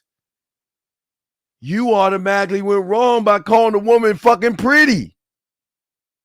So you automatically put her on a pedestal that you couldn't even fucking reach. So what did she do that made her pretty? Did Godzilla come out of the ocean or some shit and she told you to hold on and fuck him up? That's pretty. Did she grab a sword out of her back and go and slay Medusa? That's pretty. Did she grab a spoon and start cooking? Did she grab a vacuum cleaner and start vacuuming? What the fuck did she do that was so goddamn pretty that you had to call her pretty? Please explain to me. Please explain to me. And that is why, yes, it is a judgment. And that is why you messed up. Because you should never judge a woman by what you see. Because what you see is the lie. Makeup is a lie. Eyeliner, weave, mascara, and blush, tight clothing. That is all fucking lie. That's not the real her. That's not pretty. But you said she was pretty, so you automatically lost because you automatically had her in your head first, and that's where you went wrong. That's why it technically didn't work out for you, my brother. It can't work out for you when you are automatically giving her flowers for looking a certain way. But see, that's what I'm saying. That's why you got to learn from this stuff. But my God, everything I told you is not important about what the fuck I'm about to tell you right now. It is the one thing that you should be doing that you never ever do. And this one thing is the key ingredient, one of the keys to changing and evolving. How many times do I tell you guys to go into your fucking film room? How many times do I tell you guys to self-reflect and analyze what you said? Not when she said no, but when she said yes. To analyze what you did and change and make adjustments and go back in the film room and talk to yourself about what you did right versus what you did wrong. Analyzing yourself to understand yourself, because once you start doing that, you will then begin to unlock something weird in you, because you will start to make a different shift. Because once you start looking in your film room every day, and guys, I would say this to all you guys, get a little small little notebook or a tape recorder. You go over there and talk to that woman. Okay, this is okay. All right, I got to go over and analyze what I said. I got to think about what I said. This is what I said to the woman, and this is what she said to me. So I'm going to leave that alone. Go talk to the next woman. You stack all that shit up. Then at the end of the fucking day, I always tell you guys, if you got a smart TV, man, hey, turn out all your fucking lights. Put that fireplace on Netflix. They got this thing called Fireplace on YouTube. Put the fire on, look into the fire, press play, and start reflecting on what you did right, not versus what you did wrong, but the decisions that you made. To be able to look at what you feel is strength, what you feel is weakness, and what you feel is valuable. But if you feel weakness, you've got to focus on that. Where can I make the modification? Okay? You got to learn how to set yourself to yourself. And you've got to measure who you are. You've got to work on your timing. Okay? You must, guys, when I tell you one of one, I'm not just saying that shit. One thought, one mind, one way. I am actually trying to get you guys to see yourself in a whole new light that you never seen yourself before. That's what I'm trying to say to to all you young men out there, because I believe in you. It's just that you got to believe in yourself. But through the fire, relaxing, and going over your day, you can just start to seek feedback, Rady, not from anybody but you. And then if there's something that you understand, yes, you get a coach for that, but start gathering the information because you're talking to yourself, and this is good. Because as you start talking to yourself, you start learning about your internal, you start working on yourself, you learn new skills, new knowledge, and then you're going to start to establish this weird thing that you've always done in 99% of your life, and that is establish a routine. When you wake up, you have a routine. When you go to bed, most of the times you have a routine. Throughout your day, you have a routine. So most of you guys don't realize you're allowed to have the same routine when it comes to a woman, right? But also, like I told you, what do we talked about? We talked about the was it a few weeks ago? We talked about the compass, right?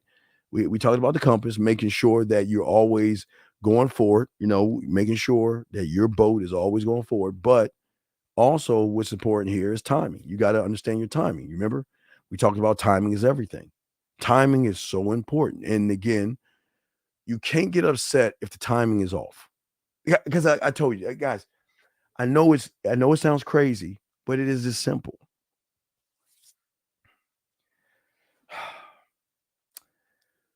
You all are moving in a world that's moving in a world that's moving in a world that's moving in a world. Okay? You're moving in a world that's moving in a world that's moving in a world that's moving in a world. All right, let me show you what I'm talking about. Guys, no one talks to y'all like this. The first movement of the first world you're moving in is your thoughts. Your thoughts are constantly moving. Okay, that's the first movement. The second movement is you. Whatever you're doing action-wise, if you're sitting, watching TV, if you're walking, if you're driving. So you're moving in a world that's moving in a world. That's two of them. The third world you're moving in is your environment, which is based off of other people whose worlds are moving. So you're in this world, moving in a world, and then your third world you're moving in is your outside environment. Everything outside of you is moving around you. While you're moving in your mind and moving, people are moving around you. The fourth world that is moving is the world outside of us. The clouds are moving. We're revolving around the goddamn sun. That's a movie. I'm just showing you. Moving in a world that's moving in a world that's moving in a world that's moving in a world, right? So what I'm saying to you guys is that you guys out here have got to establish either we got world one first. You should be number two. Everything outside of you should be number three, and you should be like fuck four because you cannot control 3 and 4. You cannot control 3 and 4. That's not you. I hope y'all understand. I hope this shit ain't going over your head. You cannot control 3 and 4. But 3 will give you some pussy because they lose control. But now I'm explaining this, okay? So what I'm saying is that your first world is your thoughts, and your thoughts are moving while you're moving. So you're moving in a world that's moving in a world. Now, while those two things are happening and you step outside your door, you get in your car, you're moving in two worlds while you're in a third world that's moving. Guys, I'm not making this shit up. That's just what you think. I know it sounds crazy. Now, while you're moving in those three worlds, outside of the fourth world is this thing that we're in called, I guess, a planet that is what? Circling around the sun. So that shit is moving. It's layers of movement. Layers of movement. That's how deep game is. Layers of movements and thoughts. But the only thing that I'm trying to get y'all to stop looking at is the third movement. There lies the problem. Y'all are in the third movement of the I do. You look your self-worth, you look to the third moving world that you have no control over to define who you are. Think about that. That's how this is how deep it is. I'm not trying to drown you. I'm just trying to let y'all know that this is why focusing on world number 1 first, second, third, fourth, fifth, sixth, seventh, and eighth. 1,586,702 world number 1. Maintaining and avoiding distraction, world number 3. Because if you're looking at world number 3, then you're going to go backwards. You look at the outside world first, then you're going to start looking at yourself. Then you're going to start looking at your mind, and you're going the wrong fucking way. You're going 3, 2, 1. But then some of you will go 3, 4, 2, 1. Some of you guys will look at the woman or the world in front of you in 3, and then you'll look to the outside world. You'll look at time. You'll look at the place. You'll look at YouTubes and red pills and all that silly shit, and you will self-sabotage yourself. You'll self-sabotage yourself. Because your concentration is being distracted by shit you shouldn't be giving a fuck about. You shouldn't be caring about the outside world and stuff like that. Timestamp on that is probably 1 hour 30, hour 35. I think so. Probably hour 40. Yeah, thank you. Somewhere around that timestamp. Okay. Women, what happened when a woman says she can do all bad by herself? What is that? So, and I mean, twin, but what I'm saying is this. What do you mean? Okay, all right, twin. This is what I'm saying to you, brother. This is what I'm saying to you. This is what I'm saying, twin. What did you say to the woman? World number 1. That forced her to give you that reaction. You had to say something to the woman that made that woman make this statement. So why don't you tell me what you said? You got a reaction based off of something that you said. So what did you say to her? Because a woman is just not going to just come up to you, twin, and say, well, you know what? I can just do all bad by myself out of the blue. So there was something that you said, and I'd like for you to tell me, then I can help you out. I would be happy to help you out. But there was something that you said to her that made her say whatever she said, okay? That's all I'm trying to say. So if you let me know why, I got you covered, my brother. But what I'm saying to all you guys out here is that when you have more understanding of yourself, okay? See, I'm not trying to get you to unlock your mind. That's not, no. Mm-mm. I'm being honest. I'm not here to get you to unlock your mind. I'm just trying to give you some tools to help you unlock your mind to actually, for the first time, connect to your thoughts and your feelings. And you will then start to notice that what you fucking fear is only a response of how you feel about yourself. And then once you can be honest with yourself and say, well, shit, I don't believe in myself. See, the toughest thing for a lot of young men to do nowadays is to be honest and say, I'm the fucked up one. It's very hard. It's very hard to say that I'm the fucked up one. But let me go and see where he fucked up at. Let's see. So let me explain where you're supposed to be this ladies' man. Why the fuck you talking about money? So then I ask you this question, because now we're going to see who really running shit. What did the woman say to you to make you say, I don't give women ass the money? Because you just didn't come out and say that shit. So what did she say to you? What did she say to you to make you respond that, to make her respond what she was saying? Guys, I'm trying to show y'all a game here. Because I'm going to show you, twin, if you're honest, I'm going to show you where you fucked up. So she brought up money. Now, why did she bring up money? What did you say to, okay, there was something that you said to her that made her bring up money.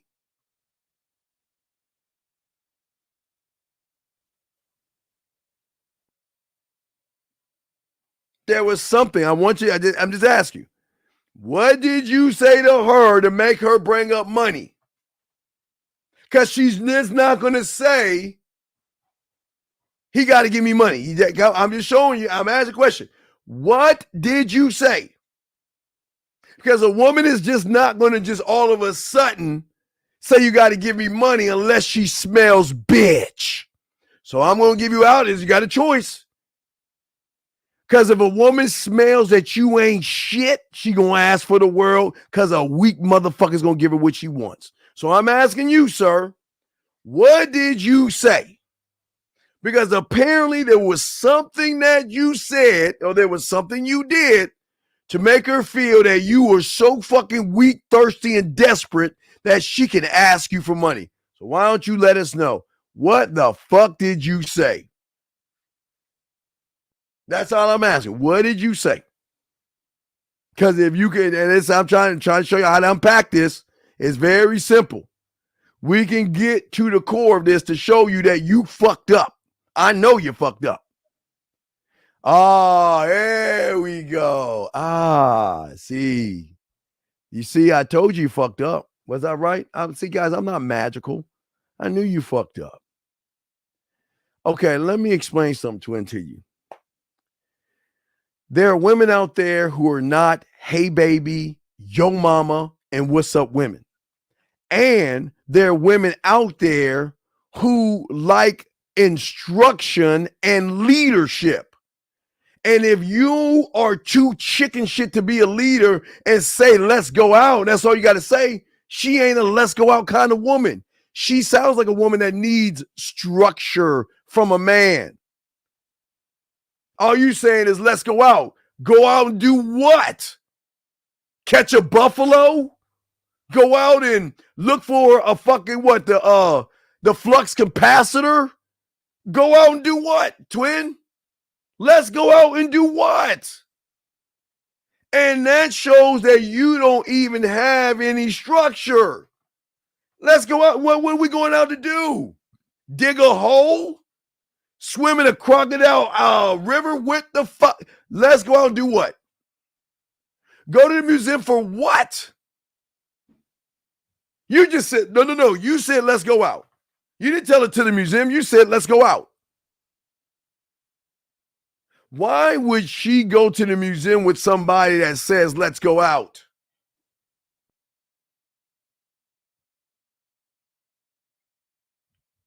That's my, guys, I don't make this hard. This shit is very, very simple. Y'all complicated. Twin, that's why she's saying what she's saying, because you ain't got any structure. You're not leading her. And you ain't even leading yourself. Let's go out to the museum. Okay, what? A museum in New York? A museum in Texas, California? A museum in what? New Zealand? A museum on the moon? What museum see? Y'all motherfuckers, it's weird that you guys can order the perfect hamburger. Okay? But yet you cannot instruct a woman. All right, here's the number one thing. What'd you say when she called you cheap, brother? Because we're missing a gap here. Because all of a sudden she's asking about money, but yet she's calling you cheap. So what happened between the two that you failed to really see, guys? See how they leave shit out? See, I gotta hold your hand like we're in fucking kindergarten. So please tell me, sir, when she called you cheap, what did you say?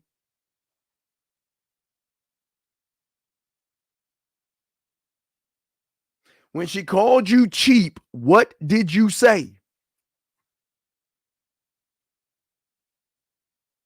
Yeah, I want y'all to see this. What did you say? Because apparently that's something you failed to tell me before, but I'm gonna let that slide. What did you say? What did you say when she called you cheap? Because apparently, guys, we're missing that. He failed to put that in here, so we got to go back and kind of forward. I apologize, guys, but this is how you got to deal with them because they don't fucking answer questions honestly. So, what did you say when she called you cheap? Because we're missing that little part of the story.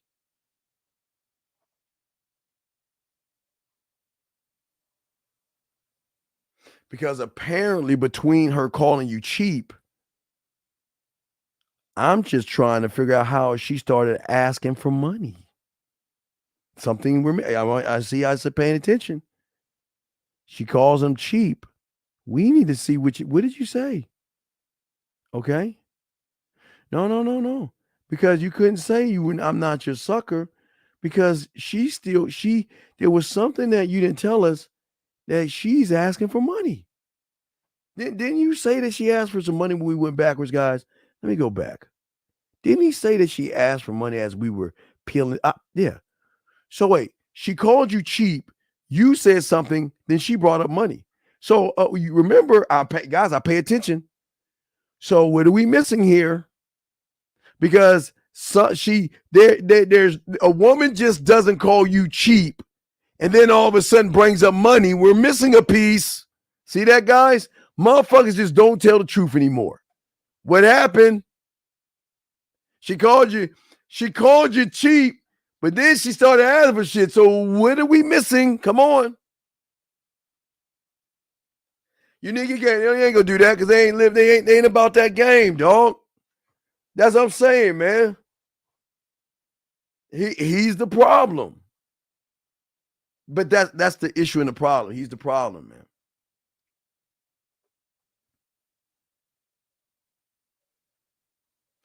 I'm asking. That's all I'm asking. You don't want to answer, that's fine. But I'm just saying that this is why y'all motherfuckers lose, because you started the whole fucking thing fucked up. Because you put the woman above yourself. And when you put women above yourself, you just throw shit up on the wall, hoping something sticks, instead of putting your fucking bid in and letting her know what the fuck the deal is. It was something that you said to make her start asking for money, and you know what your truth is. So I'll leave it alone. You know what your truth is. I'm going to leave that shit alone. But you know that you were the fucking problem in this shit. But I'm just glad that you didn't run off to a red pill space and complain about the woman. At least, okay. So after she called you cheap, she asked for money. So let me get this straight. She called you cheap, and you said you ain't a sucker, and then she asked you for money? Well, wait, where is it at? Because apparently, where did cheap come at? Was it before she asked for money or after she asked for money? Okay? Hey, 3102, he ain't gonna do that, bro. That's what I'm talking about, my brother. These motherfuckers ain't trying to keep shit real. That's the problem, man. So she asked for money before she called you cheap or after? Wait, you just said before or after. Which one is it? That's what I'm saying, Unique. See, that's when you know. See, gamed up motherfuckers are challenging. And he just full of shit. He the problem, man. He just making shit up, man. It just shows that you fucked up, dog. You the one that fucked up. You the one that went wrong. It's all your fault. Oh, wait a second. There's something even worse. Hold on. Let me see here. There's something worse than that. Where the fuck is it at? Hold on. Let me show you the worst part. Hold on. Let me show you the worst part. Where the fuck is it at?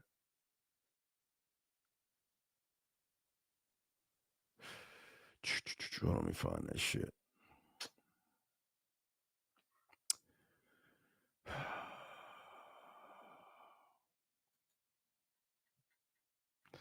So, Twin, let me show you something, bro. The bitch called you cheap. The woman called you cheap. The woman asked you for fucking money. And this is your question?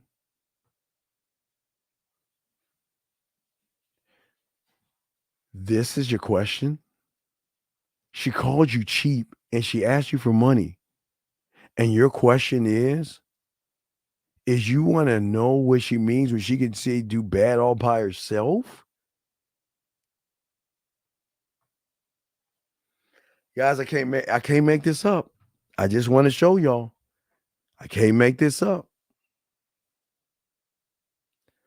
Why are you even asking about a woman that showed you what the fuck she is? She showed you she wasn't shit. But yet you want to know what an ain't shit woman is thinking? But I want to show y'all guys, this is what he thinks of himself. I'm not there to knock him. I'm just here to show y'all he has low self-worth and low self-esteem.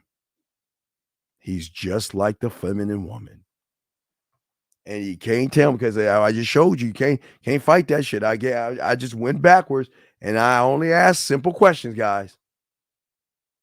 But now that we know that she asked for money and called that motherfucking cheap. But wait, but I don't think you did, big guy. I don't think you did. I think she charged you to the game. Because if you charge her to the game, now, brother, I'm good at what I do. If she charged you to the game, then why are you asking this question?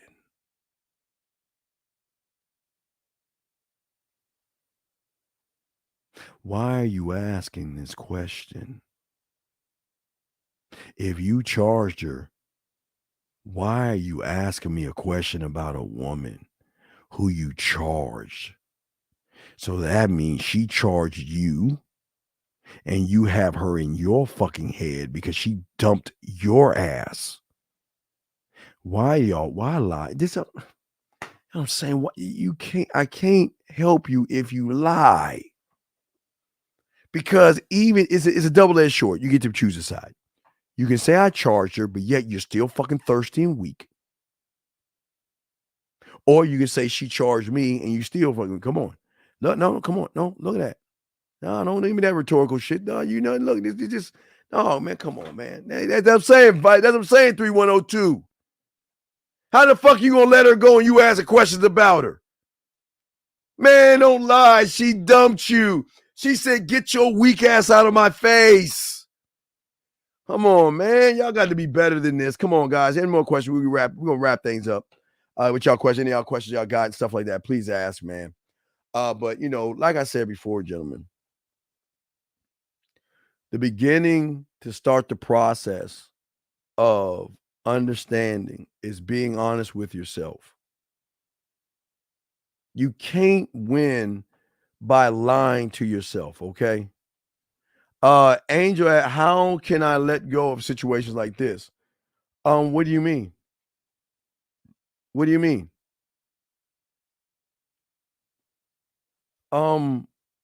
Okay. I know. Listen, and I'm not gonna be this. I'm saying this because I know you're gonna say, Steve, you're being a dick, but I'm not. This is not a dick move. I'm not trying to be a dick. This is what I'm saying to you. When you spill something on the counter, how do you let go of situations like that? You just walk over, grab a sheet of paper, clean that shit up, throw it away, and just move the fuck on?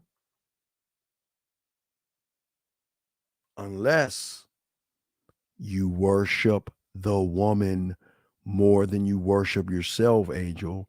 So the problem is you can't let go of something that you worship more than yourself, brother. You can't let it go. You're always going to be addicted to it, and you're going to kneel for it, and you're going to beg. So you can't get out of something you worship more than yourself, big dog. That's what I'm trying to say, man. That's what I'm trying to let you know. This is not hard. This is not complicated. I'm not trying to reinvent the wheel or show you something brand new. I'm just trying to basically simplify it but you can't get out of this situation. I'm being honest with you. You can't. I'm being honest with you. This is not a kumbaya place where I'm going to give you like it's a 30-minute TV show where there's gonna be this happy fucking ending at the end. Nah, you can't get out of it. You ain't built. Okay, you're not built to get out of it yet until you choose to build to get out of that shit. You listen. I'm just saying that you have got to recognize that you have a lot of a lot of estrogen in you. That's all I'm saying. And that's not a bad thing. It's not a bad thing. It's just bad that once you know you have it and you continue to do it, then it's not bad or good. It's just who you are. Ooh. I want you to listen.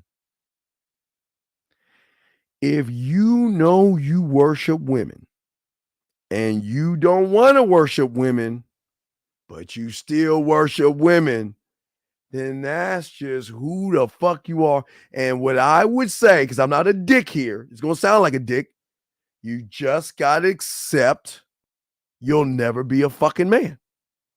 You just got to accept that this is going to be my life. You just got to accept that because it's never going to change. Doesn't matter any books, any YouTubers, it does not matter. You choose what you want to be. And as they always say, nothing new under the sun, you choose what animal to feed.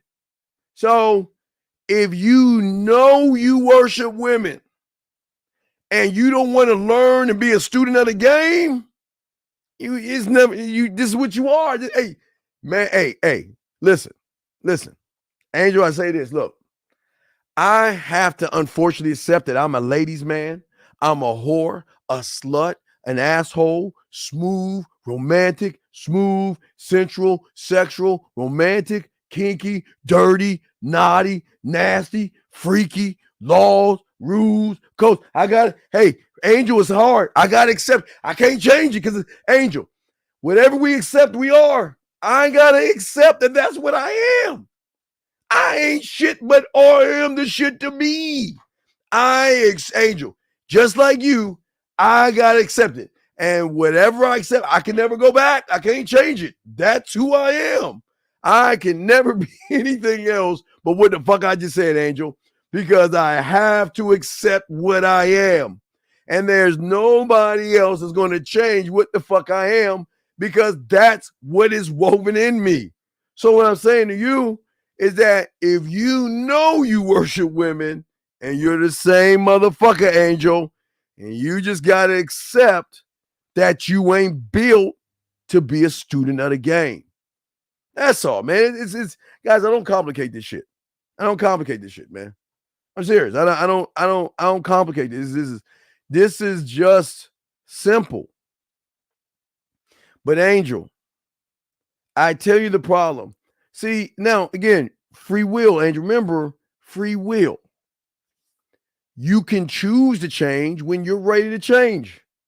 It's up to you, but I cannot change you with one answer. But I can tell you your truth, though. You just don't love Angel. You don't give a fuck about Angel. You think women are better than Angel. So you don't believe in yourself. And I think you should be proud of that. Listen, I believe when a lot of you guys, and I'm not being a dick here, but I just want to make sure y'all say, because Steve, you're being mean. I'm not being mean.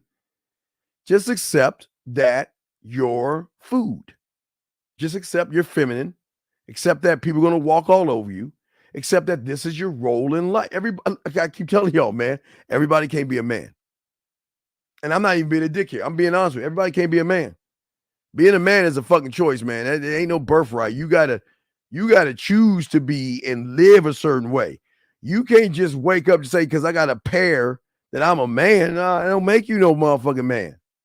That's an I do. That don't make you know I am. So y'all gotta just accept that shit, man. Hey, brother. I accepted that I'm a whore. I'm honest. I accept that shit. I accept it. I accept that I'm a smooth talking motherfucker. I accept me. And I can stand on this is who I am. I I accept me. What the woman thinks of me is none of my business. How she feels, none of my business. She likes me, it's none of my business. She hates me, it's none of my business. What she feels is her right to feel what the fuck she wants to feel. I don't try to change a feeling. I'm trying to conquer some other shit. But I'm a conqueror. I tell you right now, I conquer. That's my life goal to conquer and keep growing me. So yeah. So I worship me. Oh wait, let me see if I can. When I tell you I worship me, please understand I worship me. Now look, my body doesn't look that way. Oh wait. I'm sorry. I worship me. I worship me. Oh wait, get my head out of the way. See that? That's my lot in life. I cannot not love me. I love the fuck out of me. I'm obsessed with me. I worship me. I stalk me. I run behind me. I tell you, if I could, I'd put a restraining order out on myself. But the cops would think I'm fucking loony bin, so I don't go to the police station. But I want to because I'm worshiping me all the time. All the time. I'm spying on me, following me, looking around corners. If I get a chance to put a shrine in my fucking office of me, I do that shit. Me. I am all into me. And if I could do some what is that fucking shit with Clarice? Put the bitch in the who put that chick in that well. If I could put myself in the well and trap me just to keep me around for me, I would do that shit. I know y'all think it sounds crazy, but I never say anything about a woman. I'm just saying, man. Yeah. Oh, yeah, man. Oh, man. Oh, my gosh. Shit. Me. God damn. It's so good to say that shit. But I'm saying, my question is, why not you? Why can't y'all say this shit? It doesn't make any sense. Let me see. AB asked the question. What's something new within the past 2 months you learned that you didn't know? I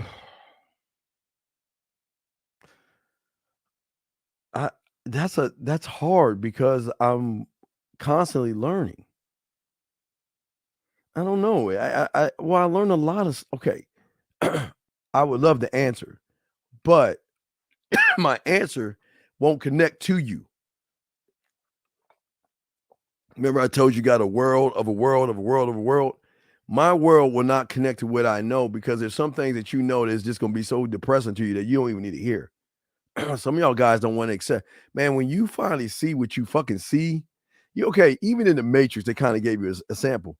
Remember when Neo realized what the fuck was really going on? His mind couldn't even really handle what the fuck was going on. That's how deep game is. Some of y'all guys don't want to go past that edge because going past that edge will make you see the world in a whole different way, and it will give the shift to be a crazy one. It's really crazy. So I gotta accept that I don't love myself until well, you gotta accept what you accept, my brother. Brother, listen, brother. Please understand this. My job is not to tell you what you gotta accept and what you don't want to accept. I'm just telling you what you are right now. You've already accepted. Okay, brother, you don't gotta do anything. And I say this with love, brother, you haven't been doing anything except what you choose to been you. Everything you've been doing is actually what you want to do. So what do you mean you got to accept? You don't have to accept. You don't have to accept it. You know it. You are okay. Do you have to accept something you already know, brother? You already know what you are. You already know what you are. You okay. This is what people don't understand, okay? All right. Vic, yeah. Blow, he call in. You add the area code 1, I guess, and call in with add the 1. Yeah. You call in. Yeah, you gotta dial a 1 and call in and shit. It's long distance, I guess, for you motherfuckers. But what I'm saying is that you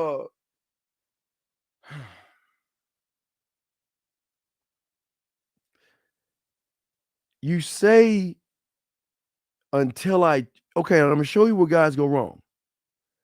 Until I choose to love myself. But you don't even know who you're. How can you love what you don't know? And what I mean by that, what self are you talking about loving? Because you have so many different selves that connect to make you what you are, what you're not. So that's the problem with y'all guys. Y'all say, well, I need to fix myself. No, what self do you need to start working on? This is not just a, man, if the world was so easy by just saying I need to fix myself, then people won't have the problems. People won't have the issues, all right? A spiritual belief in the subconscious. Well, Teflon, I'm not here to I'm not telling you what kind of a spiritual belief you have. That's something that your parents indoctrinated in your ass or what you chose to be. I don't talk about things like that. I don't concern myself with anything like that. If you are spiritual, be spiritual. Listen, this is a beautiful thing about the show. I am not judging you for you believing what you believe and you being spiritual, be that shit. But I can't help you with that one, man. I cannot help you with that.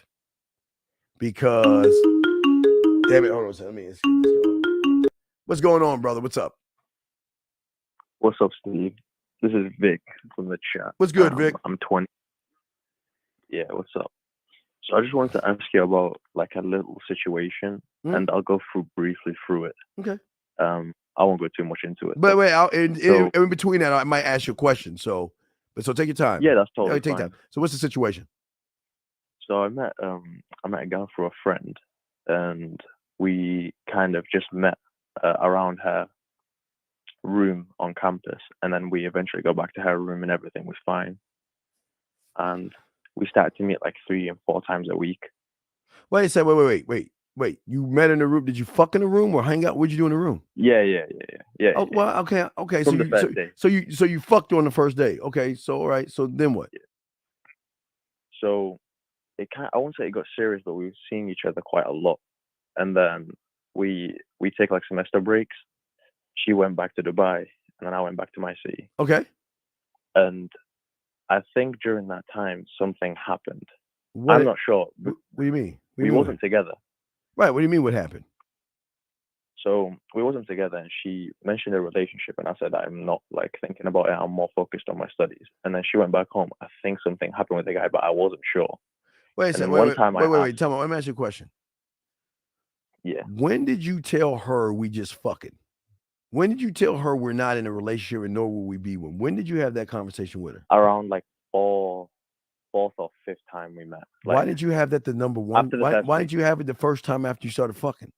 Why didn't you, before you took her clothes off, why didn't you let her know that all this is this is sex? This is not going to be anything but sex. Why didn't you say that to her? I'm going to tell you why. I'll tell you why. Because you wanted pussy so bad, you thought in your head that if I told her that I don't want a relationship, I ain't going to get no pussy. Am I correct? To be honest, I wouldn't say that. Well, let's think about, wait. Then that's the case. Then I ask you, my friend, why didn't you, when you going in a room, y'all messing around, that you pause and say, wait, I just want to let you know, this is not a relationship. We're just going to have a good time, and that's all it is. Why didn't you say it then if you are saying what you're about to tell me right now? Why didn't you say that to her, my friend? To be honest, it just didn't come up in the conversation. Okay, it doesn't. Okay, wait. Okay, wait. How old are you, big dog? 20. Okay. This is something I learned at a very, very, very, very young age. I want to make sure that if you fuck with me, you know what we are before we start fucking, so you'll never say to yourself, where are we at right now? We in a relationship? Because I'll be willing to lose you. I'll probably get your pussy later on. I'll be ready to let you go right there because you know what? I'm not going to be anything but who the fuck I am. And I want to let you know, because I always tell them, I don't do friends. Now, after we get done fucking, we can sit back and we can watch the Lifetime and We cheat TV. They don't like doing that with me because I talk to the screen and shit. I'm always talking about how pussy the guys are, and they hate lying in the bed while we watch TV because I'm like that kind of brother that talks to the screen and shit. But that's here nor there. But what I'm saying is, before we start fucking, you know what I am. And here's the thing, my brother. She could never, ever say, I didn't know. Or you never told me. Or why didn't you say something? Because if you said something, we wouldn't have done. Okay, that's what I'm saying. So she went to Dubai. Y'all broke. So then what happened, sir? So it was like kind of a break, but we was talking, I'd say like nearly every day. Wait. A break from what? Y'all not together. So you're not, there is no break. Physically. Oh, wait, real quick. Let me just give a shout out to my dog real quick. Information, man. Much love to you, brother. Much love to you. Respect to your information, man. Shout out to you. I just saw you. I'm sorry, brother. I just saw you, brother. Just wanted to recognize my boy. Now, listen, no. What I'm saying to you is this.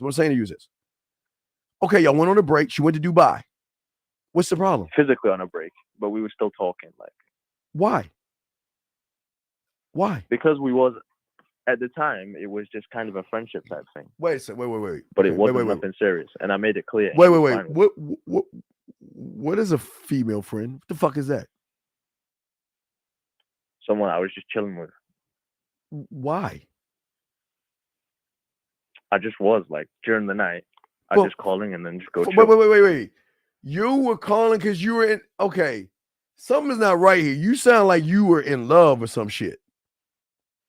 If all you were doing was fucking, why are you calling this woman and bothering her? If all you were doing is giving her dick, why are you calling her like y'all are in a relationship? We wasn't in a relationship, but we talked. Why?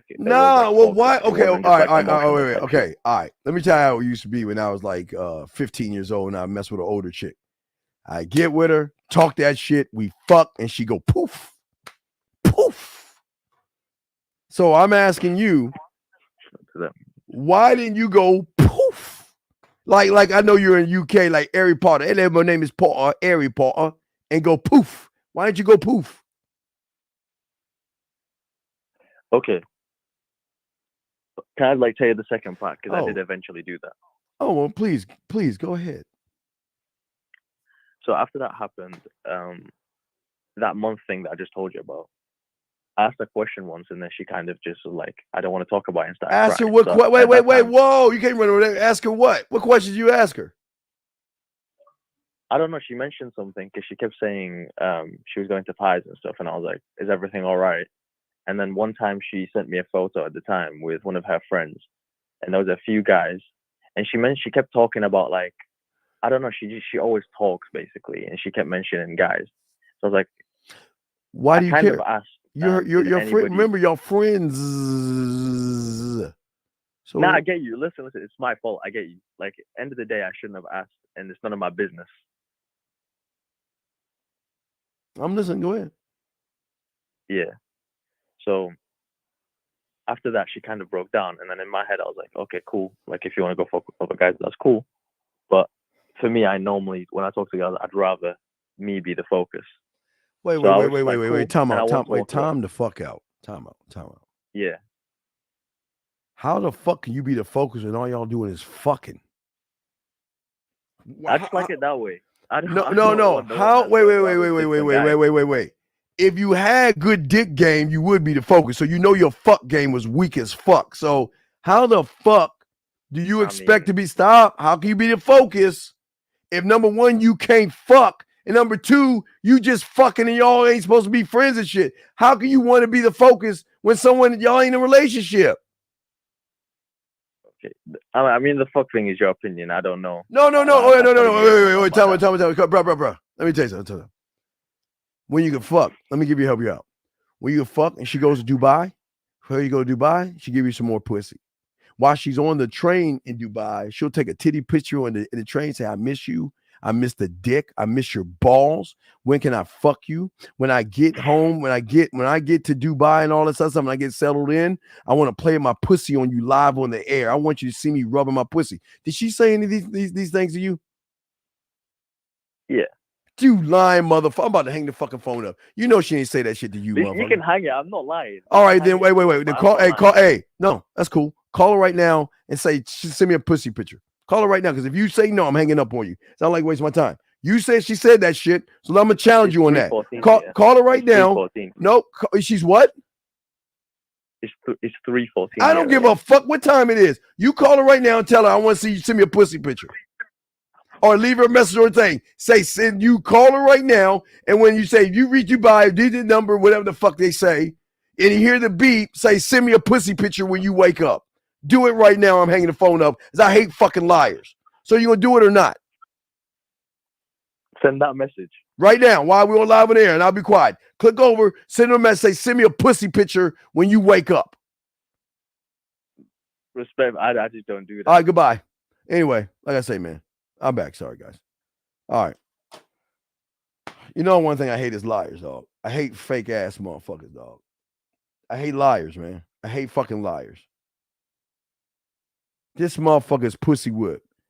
See, this is what happened when you ain't got no game. The problem is, at the end of the day, this motherfucker got pussy whipped because he got a little piece of pussy the first day. And now he hooked on the chicken. He knew he wasn't fucking her right because he wouldn't be asking these dumbass questions. Get the fuck out of here with that silly ass shit. There you go, Governor. Bloody say that. I mean, you know, I'm bloody mean it. Like, I'm gonna get to. She knows she's gonna bloody fuck me if I say that. I don't want to fuck Carla because I'm just not letting you kind of go out. Shut your fucking ass up. Anyway, man, get back. I'm sorry, guys. Shit, man. I hate liars, man. You know what I'm saying, man. I'm trying to help y'all with game, but I can't help a liar, man. I don't do that. Motherfucker, if you was fucking, you would. Do they call, hey, yo, what's up, baby? Yeah, let me see me some. Send me a pussy picture. Give me something to think about before you come back to the UK or whatever the fuck. That's all he got to say. I don't bloody talk to women that way. I don't want what you think. Shut your man. These guys, man, full of shit, man. Come on, man, stop this shit.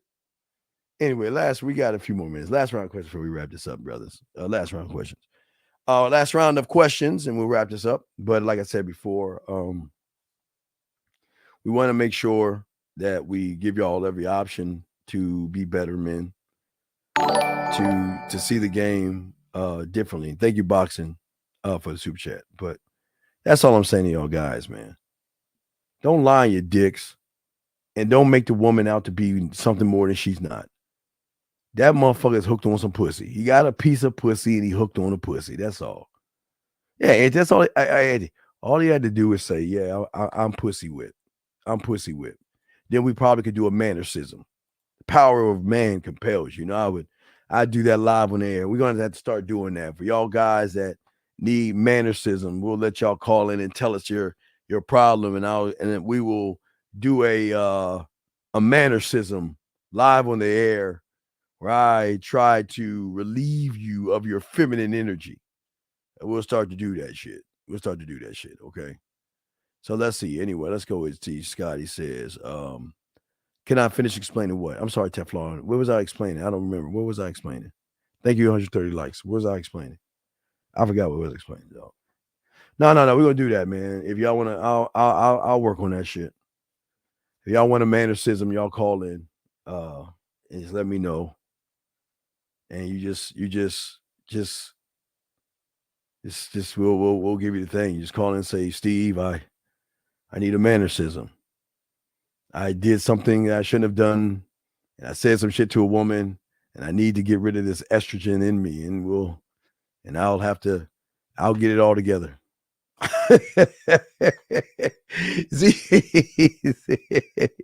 Unique soon.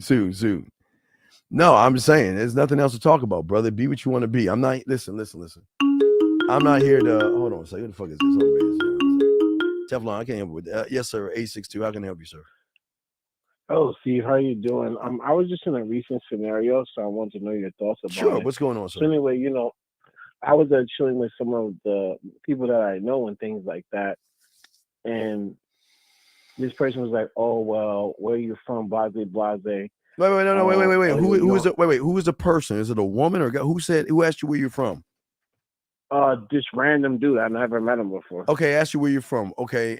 So yeah. So go ahead. I'm listening. So guy asked you where He's you're like, from. "Oh, well, you can't chill on the block, blase, whatever." Mind you, I'm with a friend of mine, a long friend of mine.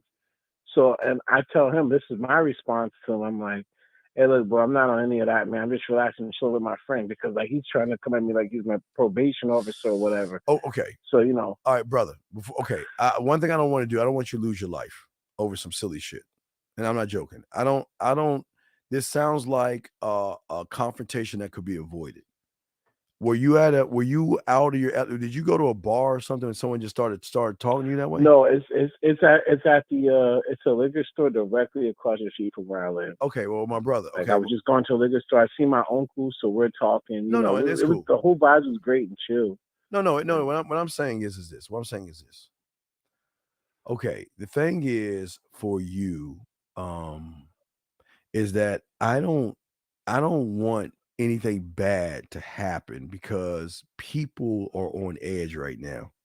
And the slightest thing that you could say could set something off and you don't know what's in it. I'm not listening. This is not me trying to scare you. I'm just saying you don't know what he has in his pocket. You have a knife, a gun, or something like that. Probably a gun. Right. And sometimes when people are talking like that, that's how altercations start. So the best thing to do is walk the fuck away. You don't need to have any argument. Just go. Yes, I'm listening. And this is why I told him, look, because like there's a person in his crew that's my man's too. Like I fuss with, I don't know whoever. I don't even, like I said, I don't know who the person I'm talking to. But I'm like, I'm not on none of that stuff. I'm just gonna get my drink, and I'm gonna let you deal with that. And I just walked and I left. Okay, that's why I left. I'm just wondering, maybe I should. I'm not, you know what I mean? I avoided the whole thing. That's good. Well, no, you should. Yeah. Okay, so what's your question? I'm just, that was it. I was wondering, like, was my response correct? No, I think, I listen. This isn't. Well, yeah, this isn't a TV show where someone can shoot you and stab you, and they say cut, and then you just get up and say, "All right, let's go for some drinks and shit." No, this is real life. Right. So what I'm saying, I turned around. I'm like, yo, I'm not dealing with any of that right now. Well, you can deal with that. The only thing you do, see, that could start an altercation because now you're challenging his manhood by saying what you're saying. And if he would have taken that the wrong way, something would have happened. When I tell you to walk the fuck away, you smile, hey, you get your shit and walk away. Don't say no sidebar shit under your breath because mother said, what the fuck you say? Then all of a sudden he amped up. Do you mean what the fuck I say? Then you amped up. You see what I'm saying? Yeah. So that's the only thing you did wrong. I just was wondering, like, dang, everything was good. Like, I just didn't know what. It's no problem. It's no problem. It's just how people are. Like, I'm wondering what I did wrong in particular. Did I do anything wrong? Yes. You said you should have just walked away without saying something sidebar shit. Mm-hmm. Don't say anything sidebar. If he's saying something, look, man, and listen, like I can't speak to you. I value my life. If I die, I just want my heart to stop. Well, I'm saying. Don't say no shit to people, dog. You don't understand how some people can. Okay, you walking away is different from you saying, "Well, I'm gonna let you deal with this shit over here." Because now you talking. Now you probably challenging his manhood. So now I walked away after that. But because, stop. But you're not listen. But I don't stop. Listen. When you said what you said, some people will take that as a challenge of their manhood. But you talking shit and walking away. So then you talking shit. Then when you say that shit, then maybe his boys look at him and say, damn, you want to let that motherfucker talk to you that way? Then he gonna be like, oh shit, now I look bad. So now I gotta step up. What the fuck you say? So that's what I'm saying. Can I say this one thing? When I was leaving the store, the dude that rocked with me, he was like, oh nah. I guess he was trying to tell whoever the dude that he was with, like, oh nah, he cool, he good. And I'm like, and I was telling him like, nah, like I'm good. Like I'm good. I'll let you do it. I'm out. That's how I wasn't talking like shit. I'm saying like you were okay. All right, listen. All right, you understand? Like, nah, you can't. Okay, you don't understand, brother. You don't understand. When you said I'm gonna let you deal with that, that was a shot at him, dog. And luckily he didn't take it the way that it was probably gonna take when he would have said, "What the fuck you say?" Because then it would have been amped up. Because instead of walking away, it sounded like you talking shit and walking away. Even though you wasn't trying to. That's what I'm saying. Shut the fuck up and just leave the situation. Just leave the situation. But if you're saying some sidebar shit under your breath, somebody may take that the wrong way. Like you talking shit to me. You think you're gonna walk the fuck away, bring your ass back over here. Say that shit in my face. And then it's on. Yeah. So don't Right. talk like I'm gonna let you handle it and all that, because you know. I wasn't trying to talk shit. Nah, I guess, know like, that, but I'm to trying. make a Will plea you for me, please and stop I'm like, and I'm not trying to do listen? with none of that. Will you please, Yeah, please I know. fucking listen? I'm saying that you Mhm. know who used to say that shit? Punk ass motherfuckers in high school. Motherfuckers know they about to get their ass kicked, and they know the principal's right around the corner. They be like, well, I'm just gonna walk away from that shit. I'm gonna deal with this, knowing that he about to get his ass whipped the fuck up. So a lot of people will see that as a challenge, even though you wasn't trying to do that. When two people are not getting along, okay, anything that is said can be taken the wrong way. Anything. So you just saying what you saying it under your breath like some sidebar. Look, man, don't say shit. Just turn the fuck around and get the fuck out. And then come back later and get your drink. That's it. Okay. Or if he says something to you like that, say, no, it's not like that, man. How you doing? Then introduce yourself. Try to de-escalate it. Listen, see, that's what I said. I didn't buck out. I'm like, oh no, I'm just chilling, man. I ain't on nothing, bro. Like, Okay, so you say you ain't on nothing. Wait, I didn't meet when none you of that said you energy. ain't mean nothing about that, then what did he say? He said, oh, okay. And then that's when I went back in the store. And then when I came out the store, his manager was like, oh, nah, he's cool. I'm like, nah, man, chill. I mean, I'm going to let you deal with that. I ain't trying to do it. And I left. And then that's the walked. Bitch part that you said. I'm going to let you deal with that, saying that, you know what? I'm going to let you do it, because if he fuck with me, I'm going to fuck him up. That's what he could have been taken that way.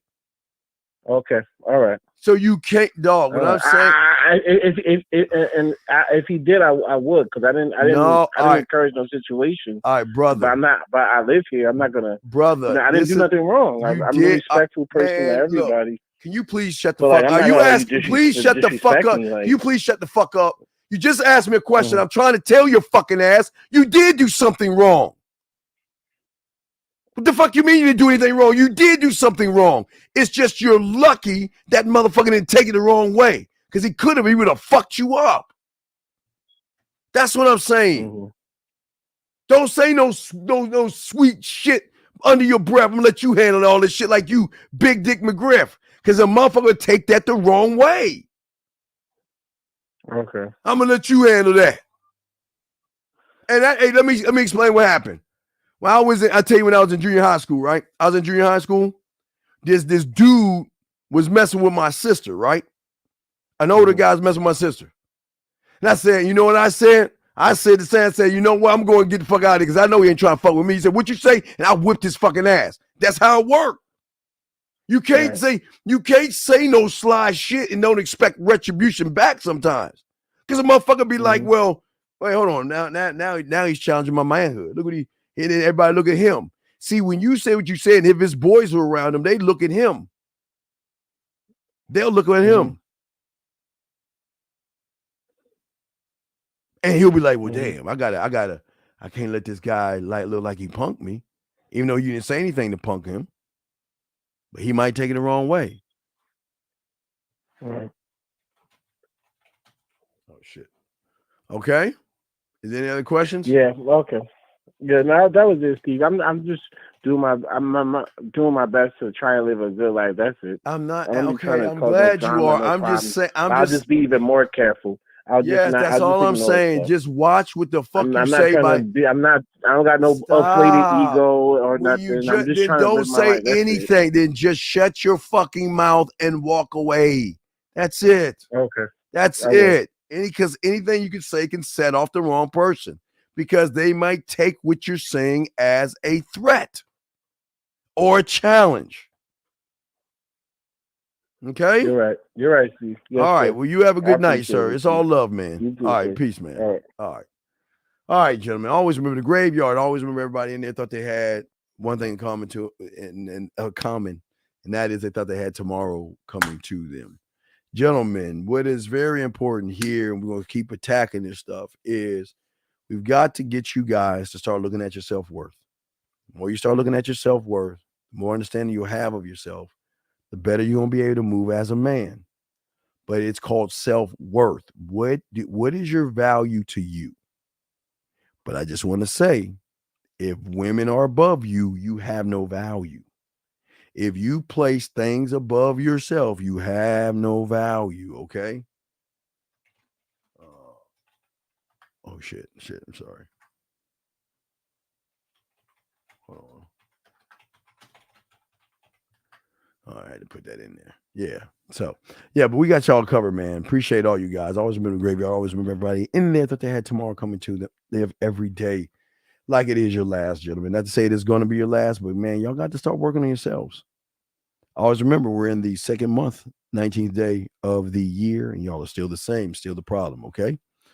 So y'all do that. Be better, man. I got y'all covered. It's the Man Mindset. I am the Dean. Class is out of session, but I'll work on the manicisms, and we will give y'all some manicisms and stuff like that. I'll work on that shit. Well, y'all can call in, and if y'all need a manicism, we'll give you one live on the air and shit like that. I'll start working on that and shit like that. So fuck with your boy, man. Peace. Just like that, Man Mindset. Just like that, Man Mindset. Have a good night, the show is over. Take notes and use what the dean has told you. Now with dating, your game is colder. No hesitation when you approach her. Gotta level up, gotta keep on rising. Till you the best, got the touch like Midas. Now you got style, you got all the women flocking. So many options, now you got it popping. Thank you for tuning in. Hey, just like that, Man Mindset. Gotta come back again. Hey, just like that.